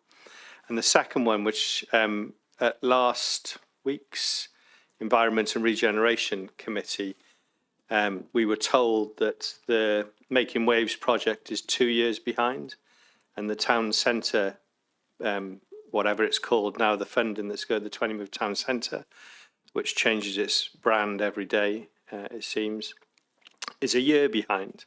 So I'm not sure that I agree that, again, the direction of travel on those is static.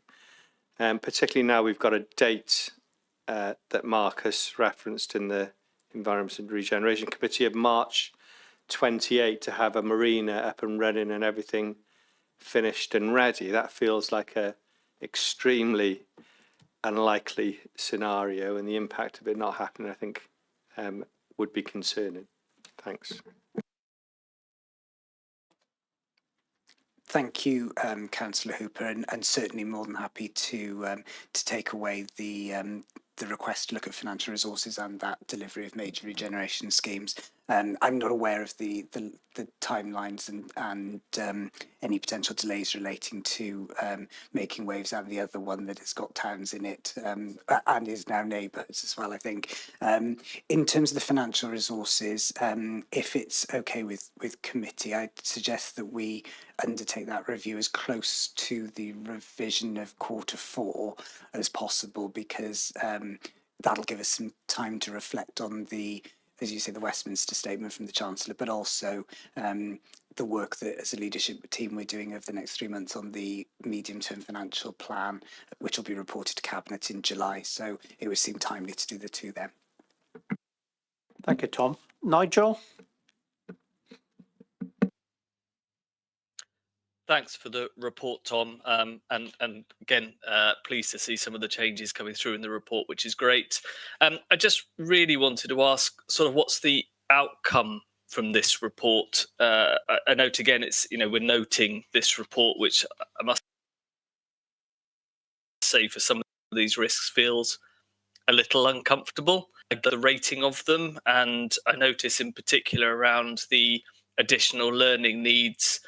That one talks a lot about, there's a lot of additional work. It says the council must prioritise preventative measures and long-term planning. Just wondering, what is the oversight of that? Who's checking that's happening? I've had a quick look at the cabinet reports. I couldn't see anything to give me that comfort that oversight is there. And of course, that also applies, as we've just talked about, with resources to many of the other risks around climate change and nature emergency. So I just wanted to check kind of what oversight, what's the outcome of this report, rather than us just going, yes, we think you've got it right, and then saying basically we're accepting the risk. And it comes back to a question that was raised in a previous meeting about risk appetite, and are some of these risks essentially being accepted, and is that a cabinet decision? So yeah, just something about the outcome, please, and what happens as a result of this in terms of that monitoring and making sure that where we're required or need to take action, that action is actually being taken. Thank you. Thank you, Nigel. It's a really, really good and important question. The purpose of bringing it to your committee this evening, Chair and members, is so that you have got oversight of the process of risk management and the assurance that those risks are being managed in line with our strategy. In answering Nigel's question, it's Cabinet's, in effect, corporate risk register, and for them to be informed by your debate and discussion on the different risks and our ability to both manage and mitigate them. I think that's a really good question for us, Nigel, to make maybe the connections a little bit clearer. Corporate risk management we would see as being one of several components of integrated planning activity that the organisation does. So in terms of before this report comes into the public domain and into your committee, Chair, it goes through the strategic leadership team and also the Council Strategic Insight Board, which are both charged with making sure that the actions which are identified within the plans to manage these risks are in place, and that those actions are ongoing and are having the impact that they should do. The leadership team then is responsible for moderating across the risk register to make sure that that the risks are being reflected in a sensible way, and we then manage as a leadership team the actions which are flowing out of the risks. Your committee then, Chair, has got that really important role in terms of making sure, as I said, there's the assurance, and then Cabinet is there to make sure that the risks are being appropriately managed and then link with issues such as the Council's budget setting, a transformation programme, which, for example, has got ALN and social care demand at its heart in terms of two of the top 10 priorities because of their link to corporate risk. So that's how it sits within the overall kind of environment of what we're trying to manage. But I think certainly something we can strengthen how we talk about the role of the committee. So before John comes in, I was just going to ask whether we express our concern to Cabinet that there are increasing number of escalating risks here. We've got the ALN one, which has escalated. We've got a couple of potentials. We've got the 4 potentials that are escalating. Councillor Hooper has just raised the financial resources one again, and the major regeneration. So everything is escalating, and that there does need to be a weathered eye kept on these by the Cabinet, because otherwise, what we don't want is them getting out of control. Certainly in regards to ALN, because that's something you cannot control if you get some of these most vulnerable young people into the system. So we just whether that would be sort of acceptable to say, look, whilst we got the assurance that these things, but we need to express that concern now. Certainly not brave enough to tell you whether that's appropriate or not, Chair, but I think absolutely you can see the risk environment that the Council is working in is increasingly risky, with diminishing resources, increasing demands, increasing complexity and breadth of services that we're trying to deal with. And absolutely, I think that kind of view being expressed to Cabinet would be useful.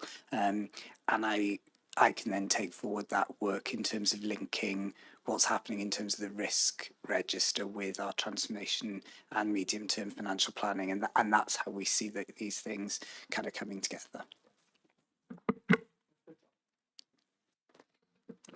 Yeah, first off, just a question to go back to the Director of Learning and Skills about the, I assume you can't answer it, Tom, about additional learning needs risk, or anyone else who's related to that risk, is regarding the implementation in other councils, because I'm acutely aware that let's be honest, we're going to miss the deadline for implementation of ALN Act 2018, but other councils, as far as I'm aware, in a very similar position, and it's possible that this implementation date may be pushed back. I'm not an expert, but that's my understanding. So I wonder if that's been taken into consideration when the catastrophic, now renamed very high risk has been put on there. I wonder, since we've been talking about reshaping scrutiny, I wonder if we should, in consultation with the Director of Learning and Skills, recommend to Cabinet that either Learning and Culture or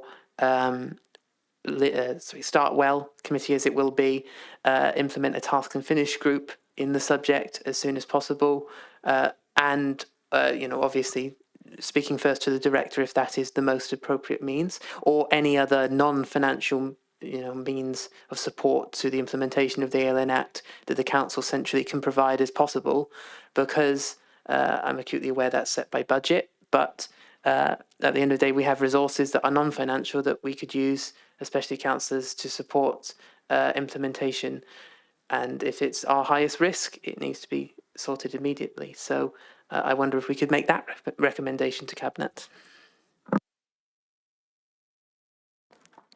You're right, Councillor Goodjohn. I can't answer the question in detail in terms of the implementation of the Act in other authorities, but we certainly can ask the Director if we can include some further information in the next report that you get. And if it's useful, I'll get a sort of interim status of or interim answer rather, that I can ask Gareth to circulate to all members in the intervening period, and task and finish based on high risk and one of the top transformation priorities. Absolutely seems like it would be a sensible thing for Start Well, if that's what the committee is called to consider. I was going to say something different. Ewan, I was going to say, can we make a recommendation that this matter be looked at by the relevant scrutiny committee as a matter of urgency?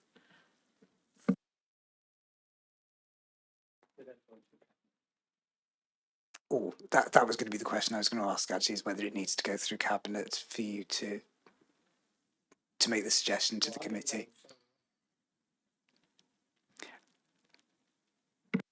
You don't know either. Well, no.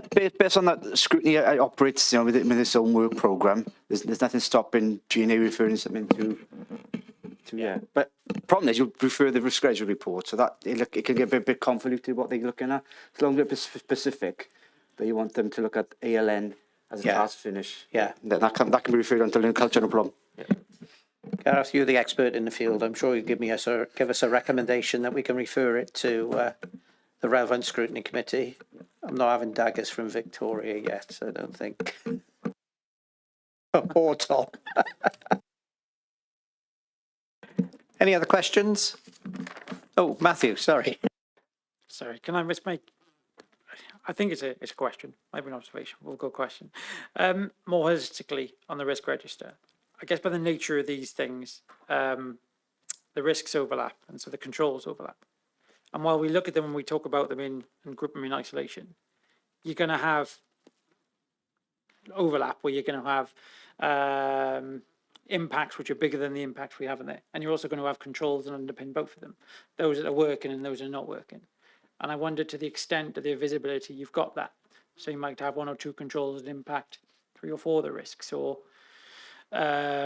if you're focusing resource, which is scarce, if you improve one control or make that effective, then actually it has an impact across 3 or 4. And I wonder whether we have that level of complexity in view, or whether it's still to come, if I'm to be polite. You're absolutely right, Matthew, that there are overlapping, or there are controls that influence multiple corporate risks. There are also elements of the risks that, in different combinations, absolutely. In the team pulling the detail that sits behind in the background papers, they are conscious of that and try and make the connections across those things in that way to an extent. And one of the examples that I probably give is the resource availability and the impact that that has on the physical assets risk, for example. So the reason for suggesting that's going to increase in direction of travel terms in the future is because of the issues that we're seeing in terms of that financial resources risk. So we try and make the connections. It's probably done in a more subjective rather than scientific way, to be completely honest. But I think that's a really helpful suggestion that I could perhaps, if Chair and Matthew, you'd be comfortable with us trying. The next time I take it to the Insight Board for discussion, it might be quite useful for those colleagues to use that as the lens to see the different risk mitigations through, because you're absolutely right, it's about making the maximum use of diminishing a resource to have the maximum effect. So certainly something I could try. Any other questions? Any comments? No? Okay, we've got the recommendations then. The first one's to note the SLT consideration of the responses at Annex B, that we note the Quarter 3 position at Annex A. And I think there's a couple of additional recommendations now. Firstly, that we express our concerns to Cabinet about the escalating number of risks that are on the risks register. Whilst there are 5 shown as a direction of travel of escalating on the on Annex A, there are also the 2 other risks which have been mentioned, namely the financial resources risk, given the spring statement this week, and the major regeneration schemes, which there's an indication from a scrutiny committee that they've been deferred, one for 2 years behind, one for a year behind, and the marinas March 28. So we can express that concern and obviously ensure that the Cabinet has the relevant oversight of those matters. And I think the other recommendation is that the issue concerning the additional learning needs to be referred to the relevant scrutiny committee for a deep dive. Someone prepared to move, please? Thank Councillor John, seconded Councillor Hooper. Anyone against? Nope, that's it. Thank you. Next item is the Quarter 3 update Audit Wales Work Programme 24 Vale of Glamorgan Council. Is that Samantha? Are you there? Yes, thank you, Chair. Yes, I'm still here. So basically, I'll just quickly cover the main changes in our work programme. So the first point is that we are drafting the annual audit summary. So we are expecting to issue a draft of that shortly. I've received an update from my financial audit colleagues. They were unable to attend this evening. So very quickly, just to say, most of the grant certification work is complete, and the audit of 2023-24 joint committee accounts is almost complete. So then the final outstanding item from the 23-24 performance audit work programme is our thematic review of commissioning arrangements. The draft report has been issued, and I believe we are close to finalising that report. Then the 24-25 work programme, the assurance and risk assessment.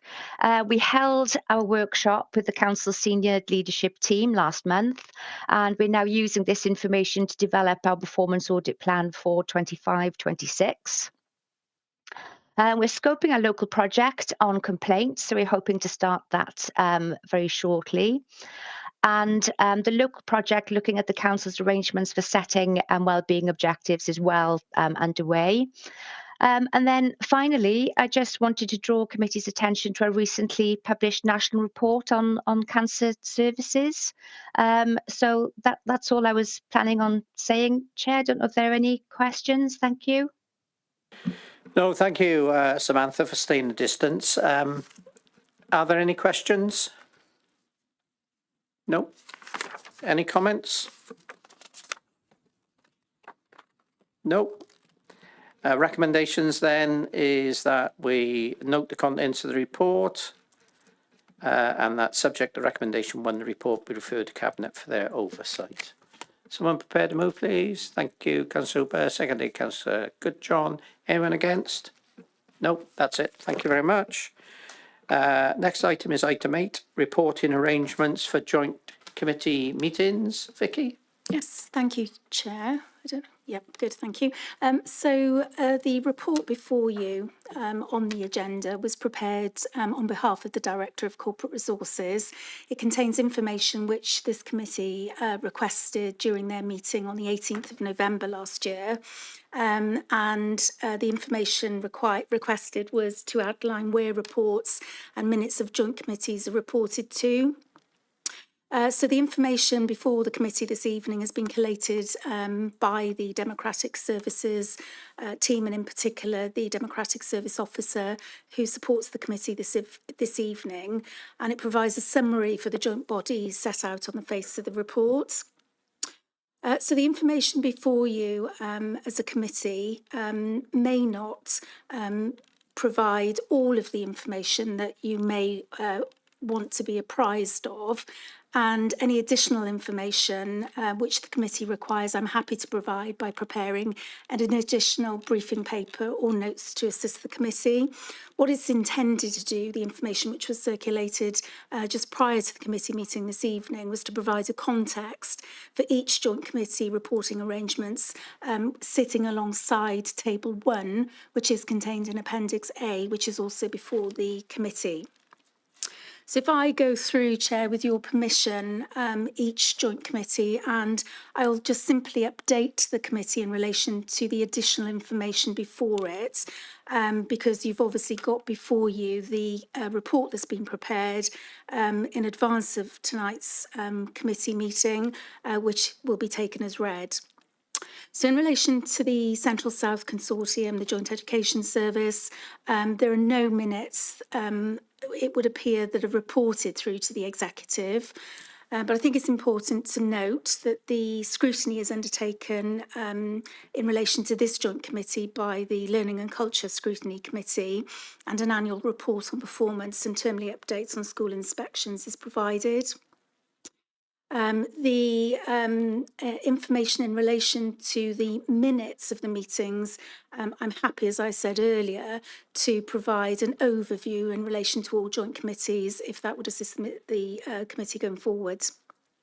Cardiff Capital Region City Deal, South East Wales Corporate Joint Committee. Sitting alongside that is the Joint Overview and Scrutiny Committee, which is currently being managed by, or that function is currently being managed by Rhondda and Taff County Borough Council. The reports on project-specific matters relating to the Vale Glamorgan Council as a participant council of the 10 local authorities which form the Corporate Joint Committee are considered by our Environment and Regeneration Scrutiny Committee. What I should add in relation to the reporting of the South East Wales Corporate Joint Committee meeting minutes is the formal reporting previously was undertaken, and those minutes were reported through to the executive, to the cabinet. However, they're often heavily redacted, and as they're published online, it was considered more appropriate that if members were interested in noting the minutes of those meetings, for those to be considered, in regard to what's published or what's in the public domain. What I'd like to add in relation to the South East Wales Corporate Joint Committee is the Joint Overview and Scrutiny Committee, which, as I say, is currently undertaken by Rhondda and Taff County Borough Council, is currently subject to ongoing discussions and collaboration between Welsh Government's policy lead on arrangements for scrutiny of the South East Wales Corporate Joint Committee going forward, and those considerations, as I've highlighted earlier in discussions, are in their early stages. So I think it will be interesting going forward to see how that scrutiny function develops in the future.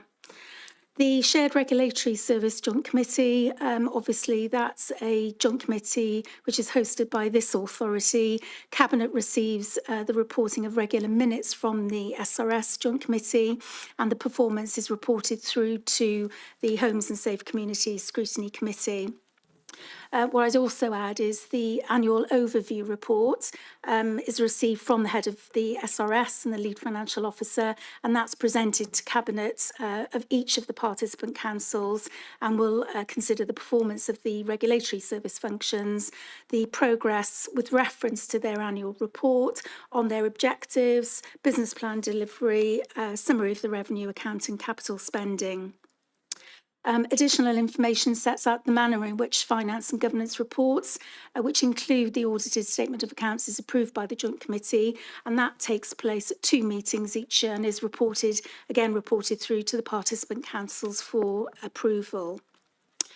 What I would highlight to the committee for information in reviewing the joint working agreement, it does provide for, as occurs, scrutiny to be undertaken separately by each partner council to their relevant scrutiny committee, which is obviously taking place.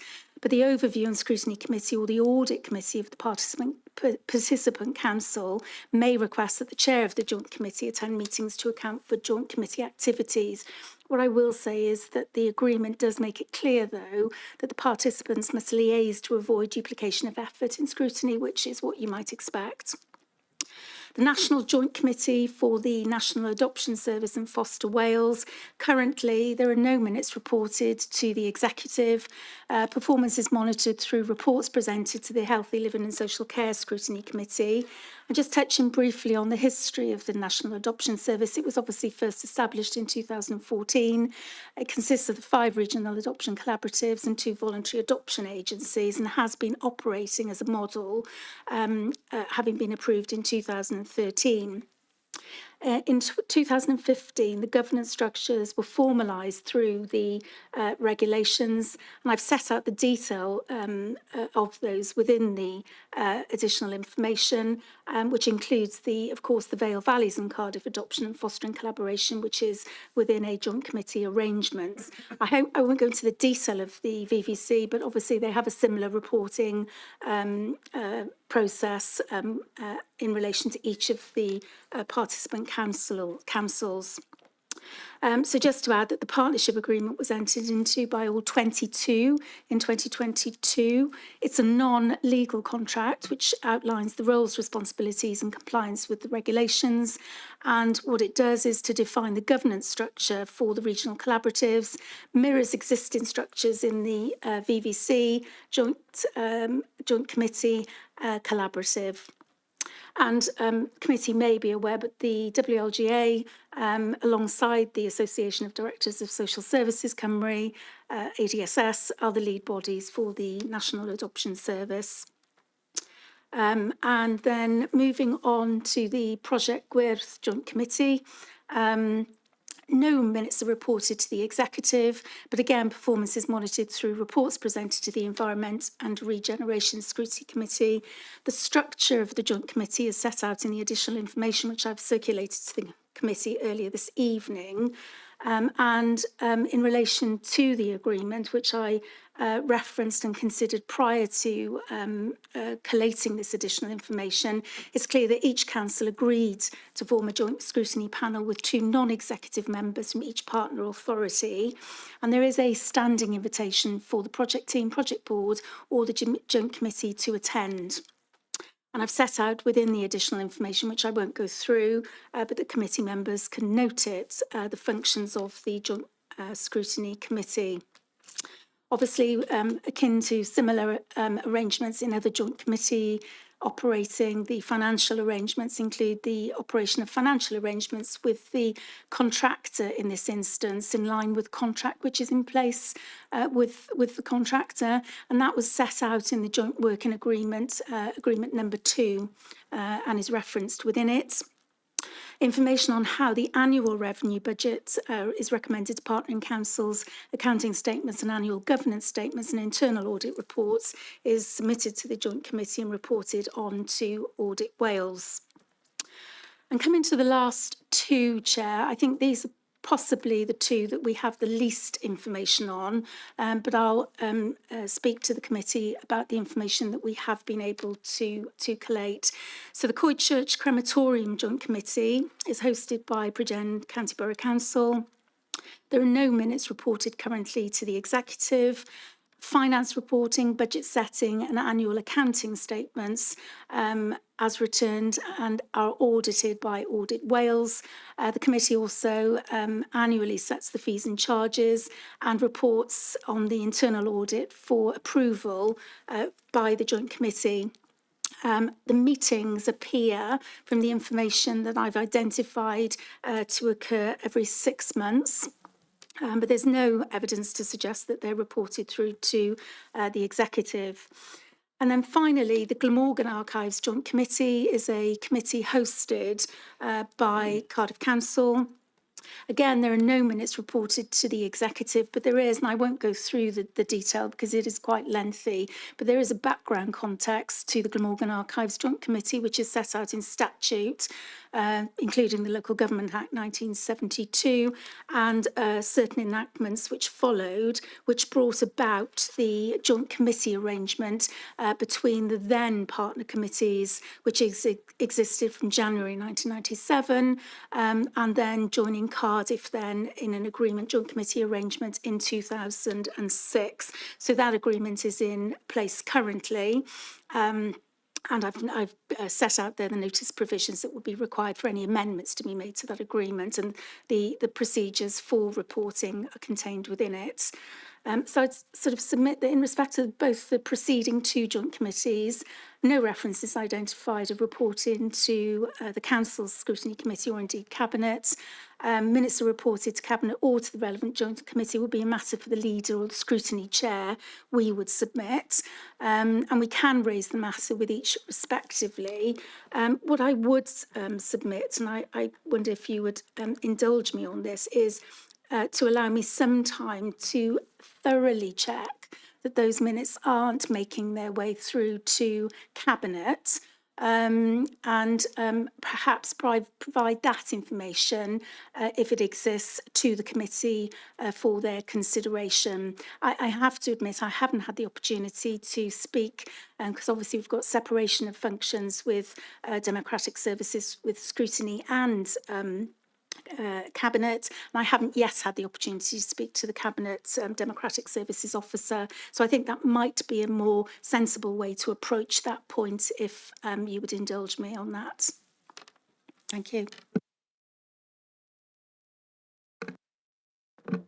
Vicky, can I say thank you for that very comprehensive report. Obviously, I know Gareth did a lot of work to start it off, and so you've been ably supported by Gareth.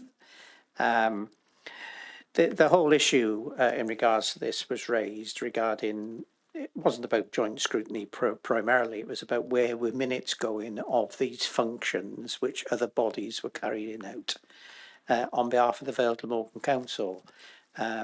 And where is, where was the oversight? Where were any issues arising out of that? Where would they come? And I think it primarily came out of the Cardiff Capital Region City Deal and New Committee, because obviously, your report at 2.6 says minutes of meetings not formally reported to any of the Vale scrutiny committees, but reports on projects specific to the Vale are considered by the Environmental and Regeneration Scrutiny Committee. Cardiff Joint Committee deal with more matters than specific projects. Obviously, they're looking at the transport plan across the region. I think are they looking at the sort of like a strategic plan across the region and other things. And I think the reason again this came up is that, and again this is in the press, that we know, there's been a case against Cardiff Joint Committee where the demolition of Aberthaw Power Station has sort of gone down the tubes in some respects, and there's figures of £10 million compensation floating around there, and where that money is going to come from. And again, we're not going to get into that here, but again, that may be a liability which has to be spread across the 10 authorities. No one knows yet. So I think something like that, I'm sure the Cabinet's aware of that, but there are other things that need to be, people need to be aware of. So, as I said, thank you for doing that, because, we're at where we're at. And I think, subject to what the committee says, I think we do need to give you an extra amount of time to actually get into the details of this, where it's going, where it's been in the past, if it's ever been anywhere, and actually to regularise the situation as far as we possibly can in a council with the, in accordance with the council's constitution. So that would be my view. But we'll have some questions now. Councillor Hooper.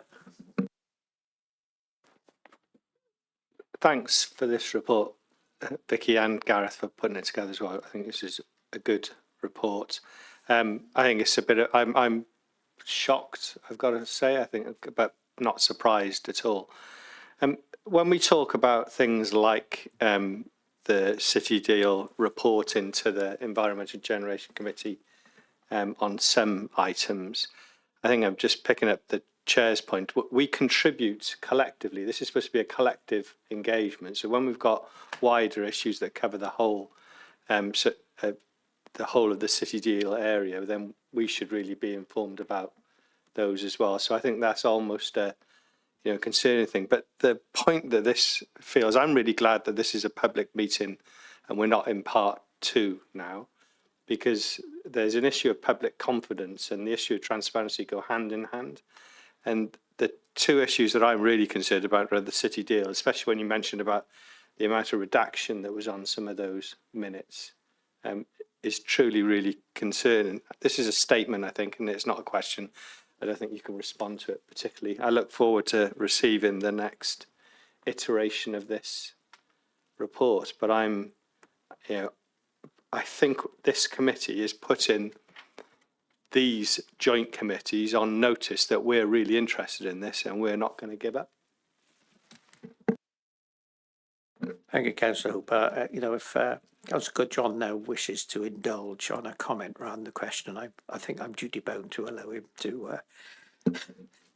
Nothing. Are there any other questions? Matthew. More a general one, again, for me. I guess it's good to know the position as a starting point. I guess what I don't know, and maybe I should know, is what the governance is behind it. Who's responsible for what? And if we're bringing back a version, I'd like to know. I'd almost like, for my really basic eye, a series of tick boxes to say these are the governance requirements across committees, and these are the ticks and crosses about whether they're being done. And I think that gives you that visual. As the specifics, I'm not the right person to talk about it, but I guess from my role on this committee, I'd want to make sure that we are fulfilling our terms of reference. And if we are not, then it's linked directly to other committees, whether that's within the Vale or elsewhere. So I think that's the next step for me. But I think, really useful to have a frank and full view as a starting point for that. Thanks, Matthew. Any other questions? Any comments? No? Chair, if I could just sorry, come Victoria. back in just on a couple of points, if that's okay. Just on the last comment in relation to the governance requirements, that they will obviously be those set out in the joint working agreements which underpin the joint committees that we've been considering. Obviously, there is legislation which provides powers to local authorities to collaborate within a joint committee arrangement. In relation to some of the joint committees, in particular the Adoption and Fostering National Adoption Service and the Vale Valley and Cardiff, one of 5 regional joint committees, and the Cardiff Capital Region South East Wales Corporate Joint Committee, those governance arrangements are underpinned by regulations. And one of the additional points that I would make, and it might assist the committee, is if I set those out alongside the other information that I can provide for additional consideration. Yes, thank you for that, Vicky. Okay, the recommendation is we note the contents of the report. Obviously, we've made some comments. Vicky, would the 23rd of June be adequate time for you to get this report together? Yes, that's fine. Yep. Okay, so that report will be brought back in regards to this matter on the 23rd of June. Someone prepared to move, please. Thank you, Councillor Hooper. Second, Councillor Goodjohn. Anyone against? No. Thank you very much. Vicky, you can go if you wish. Yes, thank you. Item 9 is the global internal audit standards. Obviously, we've had a presentation, but Andrew?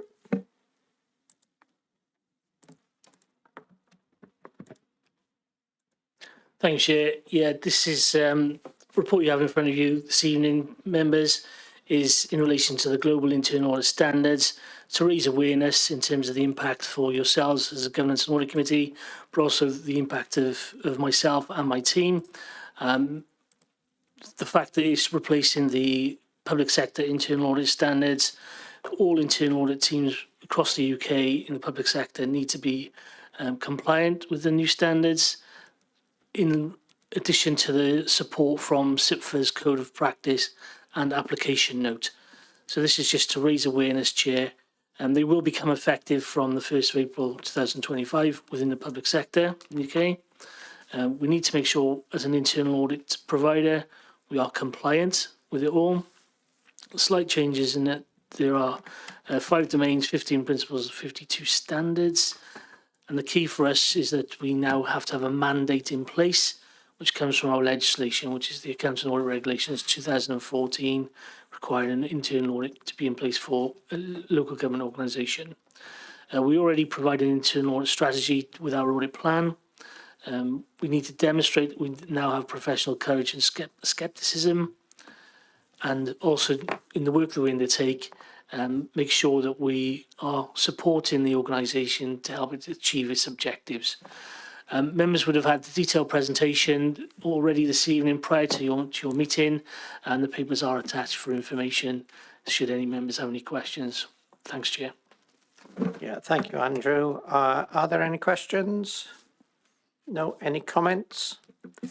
No. Okay, we go to the recommendation that we note the contents of the report of the presentation. The presentation is attached for anyone who missed it earlier on, so a little bit of bedtime reading. Someone prepared to move, please?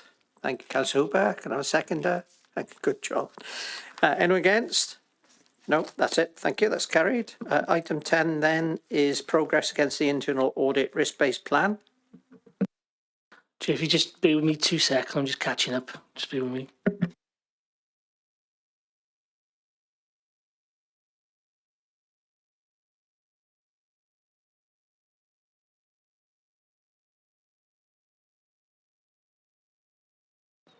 Great. Right, apologies, Chair. Okay.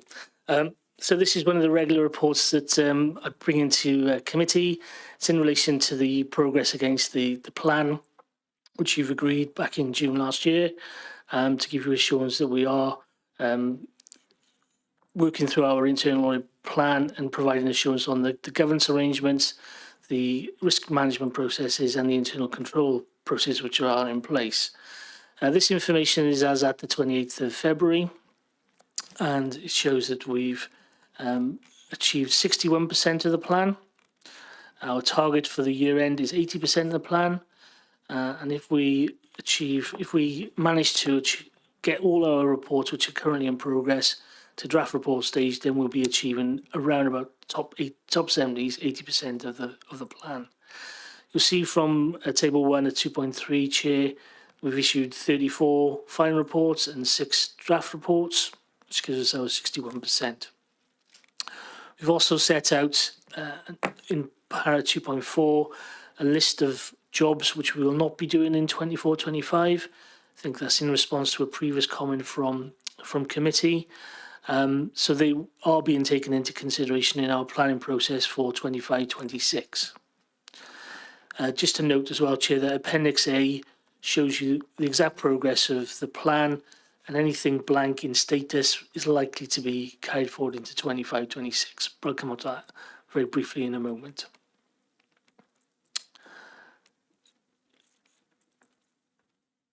In terms of gaining assurance from another provider, we had a job within our plan for the emergency duty team within social services That was actually undertaken by Cardiff Council as it's a joint service provision. They've subsequently provided us the report, and it would be the equivalent of our reasonable assurance. So we've also incorporated that with our completion against the plan, Chair, but we didn't actually undertake that work. Referring members then to table 2, positive opinions have been provided for 24-25. We've got 92% positive opinions with 12 substantial, 24 reasonable, and the 8%, 3 in number, limited assurance. Reassuringly, no assurance reports in 24-25. So some of the limiteds have already been presented to committee, but in terms of an update of where we are, we've got an ICT business continuity follow-up, which the details of which we can cover in the part 2, Chair, because it could have a potential impact on the integrity of our security of our IT systems, which is a separate report on your agenda item this evening.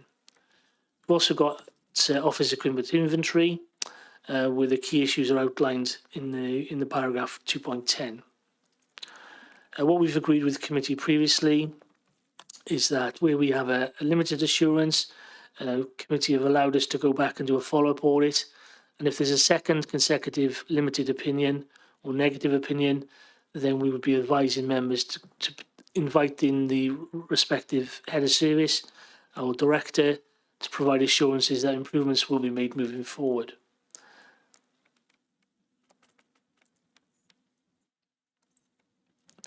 With regards to work undertaken prior to 24-25 and 23-24, there were 14 jobs which were carried forward.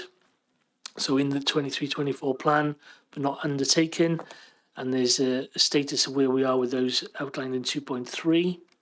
So we've covered off 93% at final or draft report stage, and one has been deferred into the 25-26 audit plan. In terms of the overall recommendations we've made in the reports we've issued for 24-25, we've issued 146 recommendations, 9 with a high priority, which is 6%, and 63 with a medium, 74 with a low priority. So the majority, 94% of the recommendations being made are the medium or low priority. Appendix H, as I said, is a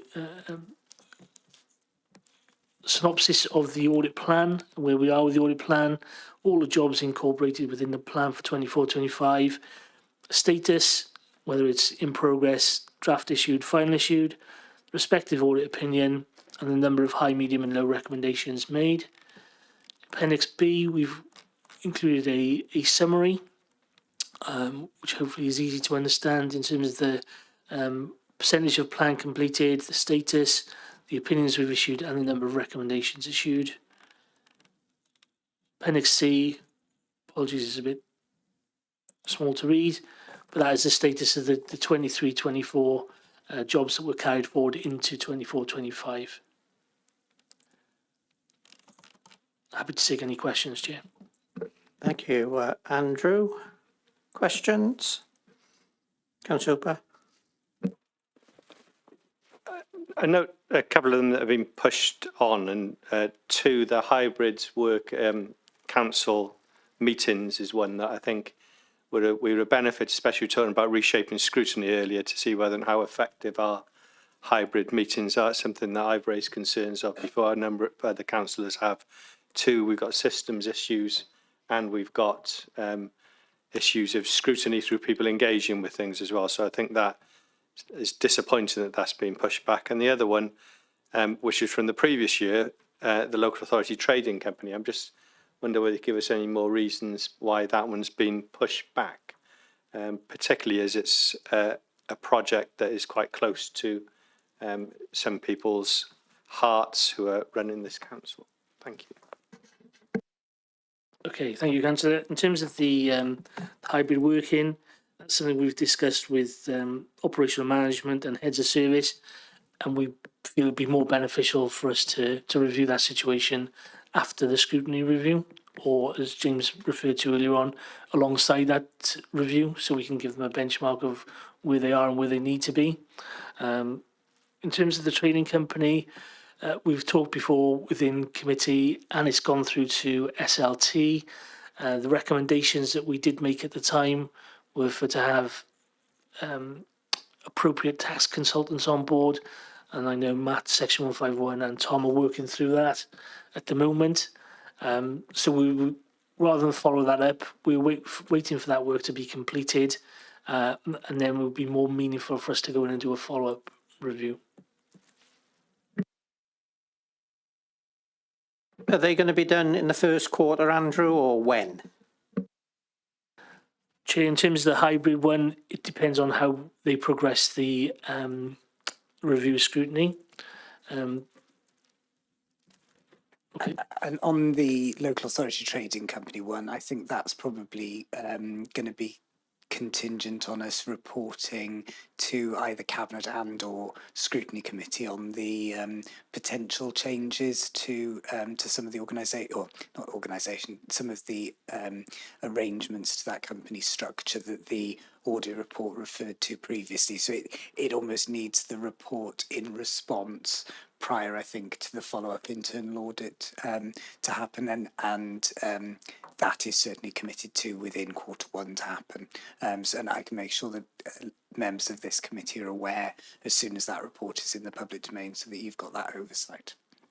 Thank you for that. I was going to ask when it was going to be done. Is and is that coming forward with some proposals, Tom? Yeah, absolutely. A draft of a report was discussed at leadership team a fortnight ago, and Victoria is doing some further work on it now ahead of that being discussed with cabinet. Okay, and I should imagine, given that you want scrutiny in place by May, then let it bed in for a couple of months and then do the review.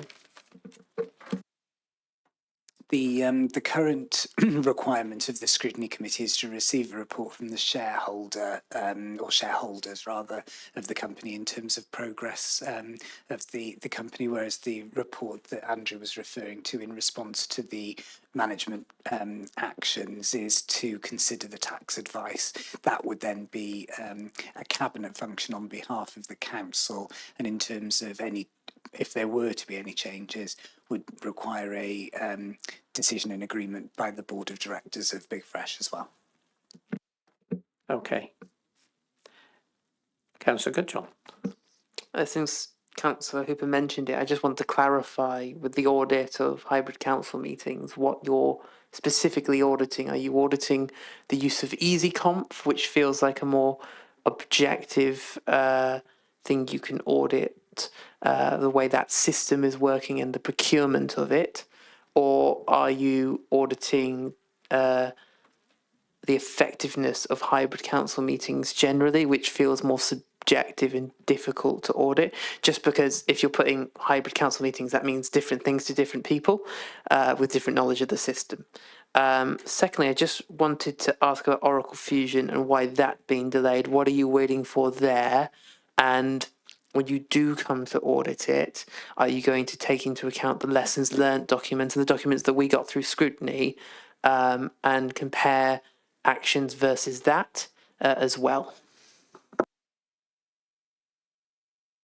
Thank you, Councillor. In terms of the hybrid scrutiny, that would be determined within the scope of the audit, and that will be discussed at the time that we actually undertake the audit. So that hasn't been determined in its entirety yet. But we would consider effectiveness, even though it might be subjective. It's something we would take into consideration. In terms of Oracle Fusion, we wanted to make sure that was embedded properly first before doing a complete review of it. But as the report says, some elements of that have already been audited in terms of creditors and some aspects of payroll. But we'll certainly take into account the documentation that's available to us to cross-check to make sure that's actually happening in reality, in operation, as opposed to theoretical. But that's something we'll consider moving forward. Matthew? Sorry to drag you back to local authority trading company. I just wondered, thinking out loud, because you had 8 BDM recommendations. You got 2 outstanding. given it was limited, did you work through almost doing an interim review that looked at those 6, knowing that you've got 2 that I can see are reported and you've got a good outline there, but there's 6 others that we're saying we think we're done, but the general process for limited, we'll go back and look at them within 12 months. Okay, in terms of the detail of that question, I think I have to get back to you. But what I think happened was that we would get assurance from the operational manager that the other 6 recommendations have been implemented, and we would have obtained the respective evidence to support that. We wouldn't have gone back and done an interim review until all the recommendations have been implemented. But I can certainly check on that, Chair, and get back to members. Can I just come back, if you don't mind? I get where you're coming from, and by all means come back from the detail. And I get the theory of not doing an interim review in general, but if we're talking about an audit you did in 2023, and now we're talking about doing in 25, 26, or 23, 24, now doing 25, 26, it feels a long time. And so I get the perspective, but if we're saying we follow up limited in 12 months, in this case we're not doing it, but because it's not of 75% of the audit, it feels like there's an opportunity to at least explore it. Okay, yeah, thanks for the question. And maybe I wasn't clear in my response, but in terms of the management action, we would have got some feedback from the manager in terms of the implementation of those 6 recommendations with supporting evidence. We'd have taken a judgment call to say whether that has reduced or minimised the risk. So we would have been comfortable with that, albeit we haven't gone back and done an interim, but we've got the assurance and the comfort that those recommendations have been implemented. The high risk recommendations have not yet been implemented, but we know that that's ongoing. It's been worked through with SLT. But I take on board your point and we'll certainly reflect on that moving forward, Chair. Any other questions? Any comments? Nope. Okay, got the recommendations then that we note the contents of the report and the progress made against the internal audit based plan. And in regards to item 2, we've got a exempt report subject to committee agreeing it's exempt. And can I suggest that we wait in regards to that item number 2, recommendation 2. Someone prepared to move, please? Thank you very much. Seconded. Thank you. Anyone against? Nope. Thank you. Next one is the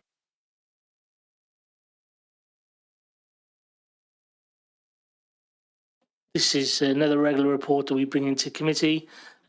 Complements the first report in terms of the performance against the plan.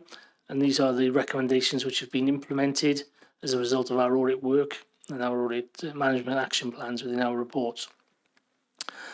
So in terms of the status, can I refer members to 2.2? For 24-25, we've made a number of high and medium recommendations. Some have been implemented, others have a future target date, so we've not gone back and checked those yet, but the auditors are certainly aware of when those future target dates are, and they'll go back and request evidence to support the implementation of those recommendations. In terms of work undertaken prior to 24-25, the table at 2.3 shows that we've got audits in 22-23 and 23-24. In terms of 22-23, we have none that are overdue, but with 2 with a future target date, and 23-24 again, none overdue, but 16 with a future target date. That relates to the local authority training company, which we've just talked about, but also members were concerned last time we reported around the medium overdue recommendation in relation to the Escola Dairy and St Sary's building compliance follow-up audit. I'm not sure if anybody from education is here this evening. Gareth? No? Okay. But they have assured us that they are now in discussions with the school, and they have pushed that back to a May completion date and are confident that it will be addressed by May, Chair.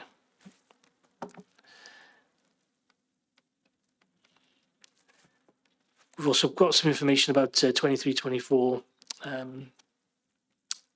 recommendations that have a future target date.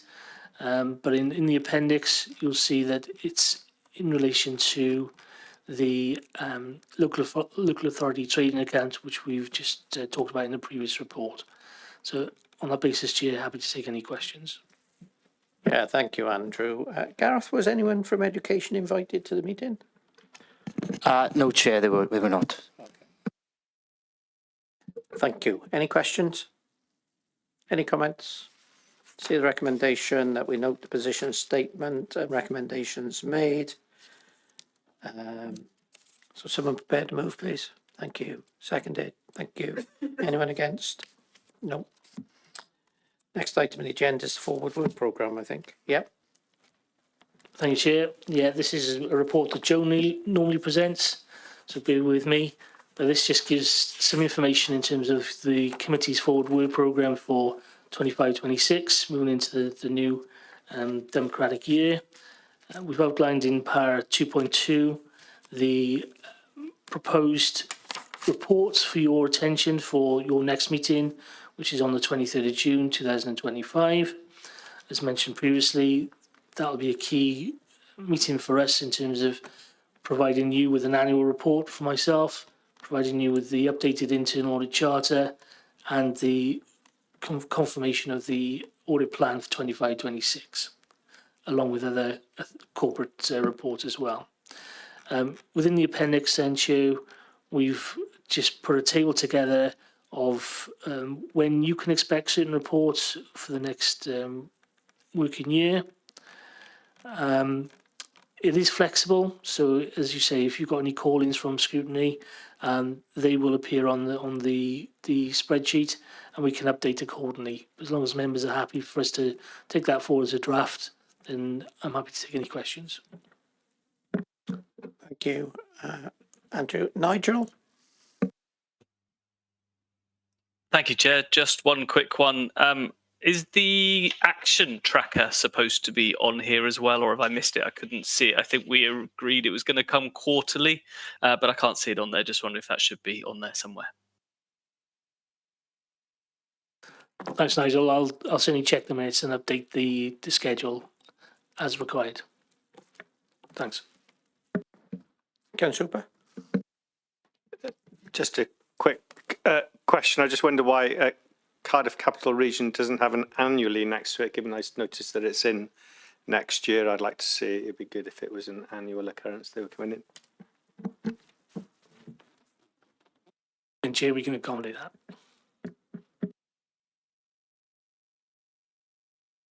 I should think proposed agenda item number 1 should be appointment of chair, though, shouldn't it?